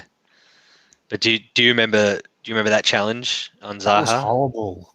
Yeah. He made a lot of tackles. Like that was probably his worst one. He made a lot of tackles like that. Ended his career. He's the A-League version of Roy Keane. That's the Kevin Muscat. But his thing when Muscat was playing in Europe, that was just a regular game for him. That Zaha tackle. But that ended his career. Another one. Here we go. We got MK. We call him Moose. Good Moose. Thanks for tuning in. Keepers have feelings, Faz. You know what? Fuck keepers, mate. No, keepers are all right. Yeah, they're only as good as their back four, but I know Moose quite well, and he's a wonderful keeper who kept behind a pretty terrible back four back in his day, and he was a wonderful keeper. So yes, keepers do have feelings. So much love to all our goalkeeping friends out there, but fuck him. I won't insult Mignolet too much. Yeah, look, it's a shit gig being a goalkeeper. To be fair, I mean you get all the responsibility when it comes to like British. Oh mate, I've played centre back my whole soccer life, and every time I made a stuff up, I always turn around and blame the keeper. Why not? You should be saving that, mate. As I'm laying on the ground going in for a stupid tackle, you should be saving that. Try playing behind fucking Dejan Lovren for a career. Yeah, exactly right. So so thanks, Moose, but yeah, we know keepers have feelings, but yeah, we wouldn't be anywhere without him. But this keeper, man, he needs to grow up. They're passionate. They're a passionate breed. Passionate breed. They're the. You got to be a different breed, I think, to be a keeper. It was a fair challenge. He didn't even get hurt afterwards. I don't know what he's freaking out over. Yeah. Wasting time. That's what he was doing. Oh, smart. Smart, if anything. I would be loving smart, it. But it's smart, but it's toxic.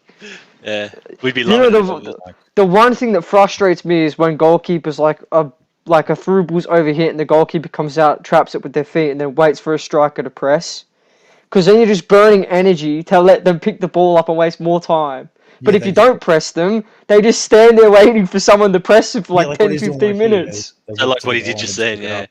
Yeah. No, You have to press, or else they just stand there. So annoying, man. And they'll like So, tease it, they'll go half for it, and then they'll pick up at the very last second. Like that kind of Yeah, thing. Emmanuel Neuer was the first Yeah. keeper that I noticed that started that They'll trend. do And like now fake it's, lunge, and then the final lunge is where they grab Here's the the most, ball. guys, I got a few sprays from Faz for his defending. Yes, I was fantastic at giving sprays out, and probably deserved a few sprays myself. But this isn't about my failed football career, unfortunately. Maybe we'll do a show on that. It lasts all about 5 minutes, I reckon. And Chris posts, don't you forget the years where you were a keeper? We forget about those years. I was a terrible keeper, which is why I moved to centre back. And that's the idea of keeping waste as much time as possible. I agree. We hate it when it happens against us, but tell you what, you bloody love it when you're 1-0 up and your keeper does that. My favourite, Brendan, you were saying you hate when they hold the ball at their feet and then pick it up. My favourite is when it was like a softball to them, they grab it and they fall on the ground. Like they, yeah. Oh, I yeah, think it was like a hard save. yeah. I They love just that. lay on the ball for 10 minutes. Yeah, Yep. no, I love that. When you're 1-0 up, you love it. And I think Atkinson just getting a yellow card then, so he obviously misses the next game too, I believe. That was a So. horrible touch from D'Agostino. It was. From Josh, Brendan remembers my keeper quality, so apparently Josh was a great keeper. Brendan? I haven't Yep. seen goalkeeper. He's decent. He's still decent. There was one game where he got sprayed by the coach and he had like 20 saves. I'm like, what else is he meant to do? We lost the game 7-1, but he had like 20 plus saves. Oh, he should It have was saved it. Should have saved the rest. That's all right. One time, dude. one time, a centre back and him were running for the ball. He's called keeper, right? And the centre back's collided with him, and the ball's rolled in. All right, so we've just had full time there, boys. A 1-0 loss, which we all agree was it's a pretty honourable performance from the Olyroos, considering the lineup that Spain had. It's above the expectation, is what we'll say. Yeah. So we'll just get through a couple more of these before we get our final comments. So good call tonight, guys. Thanks, Aaron. Really appreciate it. Try and get on as much as possible. And look, at the end of the day, it's all a bit of fun. We make mistakes from time to time, but we do our best to just talk football, which is what we all love. Then we've got Moose back again. Can we please have you guys commentating the next game? Has been terrible from 7. The best part about doing this is I've got it on mute, so I have to listen to the absolute garbage from Channel 7. It's so good. Same. I can't stand it. Yeah, I can't stand it. So yeah, happily tune in. Love it. I can't stand Channel 7. Be on for the Egypt game. Fantastic. So I'll be here as well. Yeah, it'll be terrific. So, final word on tonight. We'll just go around. We'll say like our man of the match and how we feel about the game. So we'll start with you, Jules, for Australia. Forget about the Spanish team. We'll say Australia. Who's your man of the match, and how do you feel about the game? I'll probably say Glover made some important saves, and just in terms of the overall performance, just very far above what we expected. I get that, Spain obviously had to recover from their Euros and whatnot, but I was still expecting probably a comfortable 2-0, 3-0 win. To go scoreless for the first, 80 minutes or so, I think a very, very good effort from Australia. I think we defended very well, kept very stable. We seemed to be frustrating them a bit in the first half especially. That's my thoughts. What about Brendan? Yeah, to me, it's between Glover and Atkin. I don't know. I can't split those two for man of the match. Glover made some pretty important saves, and Atkin broke up some pretty important plays from Spain. So, probably would lean towards Atkin though for man of the match for Australia. Yeah. So I'm a bit similar. I'm looking more like what Josh said. So Deng, I think you give it to any one of the back five, whether it be Atkinson, defense was the best Souttar, part of Deng. today, right? Yeah, I think we do really well to keep them tight for that period of time. I'm proud of the boys. I think that this is a really good stepping stone for where we're going to go. We know Australian media not even being in the Olympics in the first place. We know what Australian media is like. They'll say, "Oh, Olyroos failed," blah blah blah, but they don't understand. We know Australian media doesn't understand. world Oh, football. with the Murdoch pressure, they don't know shit. Fuck them. Yeah, so yeah, we I'm pretty proud of the boys, so I'm looking at anyone on the back four. So quick few more before we sign off.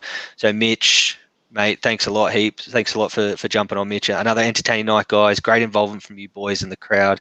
Looking forward to the next time. Thanks for having me. Anytime, Mitch, you're always welcome. You provide such amazing. Might have to have him on the stream next time. Yeah, I'm trying to get him on. I'll message him. Jump on the stream. Is he with you and Josh? So he's a mate of mine. I know him really well. So yeah, he's a good bloke, very knowledgeable, and we'll get him on for sure. So Moose says Atkinson was solid in defence, was promising move. Oh yeah, I agree. He was superb, Atkinson. He certainly had a great season for Melbourne City, and now looking to really make that right back position his own. And I think we could see him as a right back for the Socceroos for years to come. This one from Chris. I reckon Airman's was our best, but let him down. I'm not too sure. Maybe that's a bit of a typo. Probably not correct. I think he might be saying Azani. Yeah, possibly Azani or Atkinson was our best, but let himself down with last play. Won't be starting next week. Yeah, I think that's Azani. Yeah, he's certainly our best tactically going forward with his feet. But yeah, he tried to get involved, but he didn't make much happen. So it's yeah. Oh, actually, no, confirmed. Atkinson. He was saying it was Atkinson. Yeah. Look, he did. So it was. I reckon Atkinson was our best, but let himself down the last. But yeah, he did. Again, it's that thing what you want from a right back. Yeah, defense first. He probably let himself down going forward a little bit, possibly. But defensively, he was sound. Won't be starting the next week or next game. Yeah, I think he won't be because of the double booking. Yeah, so he'll get a good rest. Rouse, the guy who let the first goal, because he was probably most at fault for that goal that got possibly. I think he didn't shift across fast enough. He didn't do enough to get his body in front of where the cross was going to come in. I'm super intrigued. I'm super intrigued to what Graham Arnold does with this team at the Egypt game. So that seems, especially with the cards, and make some changes for the Egypt game. Yeah, he has to. So the two players because the cards, but even like you might even like drop the left back for a game. You might change the forward line a little bit. Like you might even bring off Mr. Duke. Like you could do anything. Yeah. So I think that's we don't seem to have any more comments or questions coming in. So I think we'll sign it off there.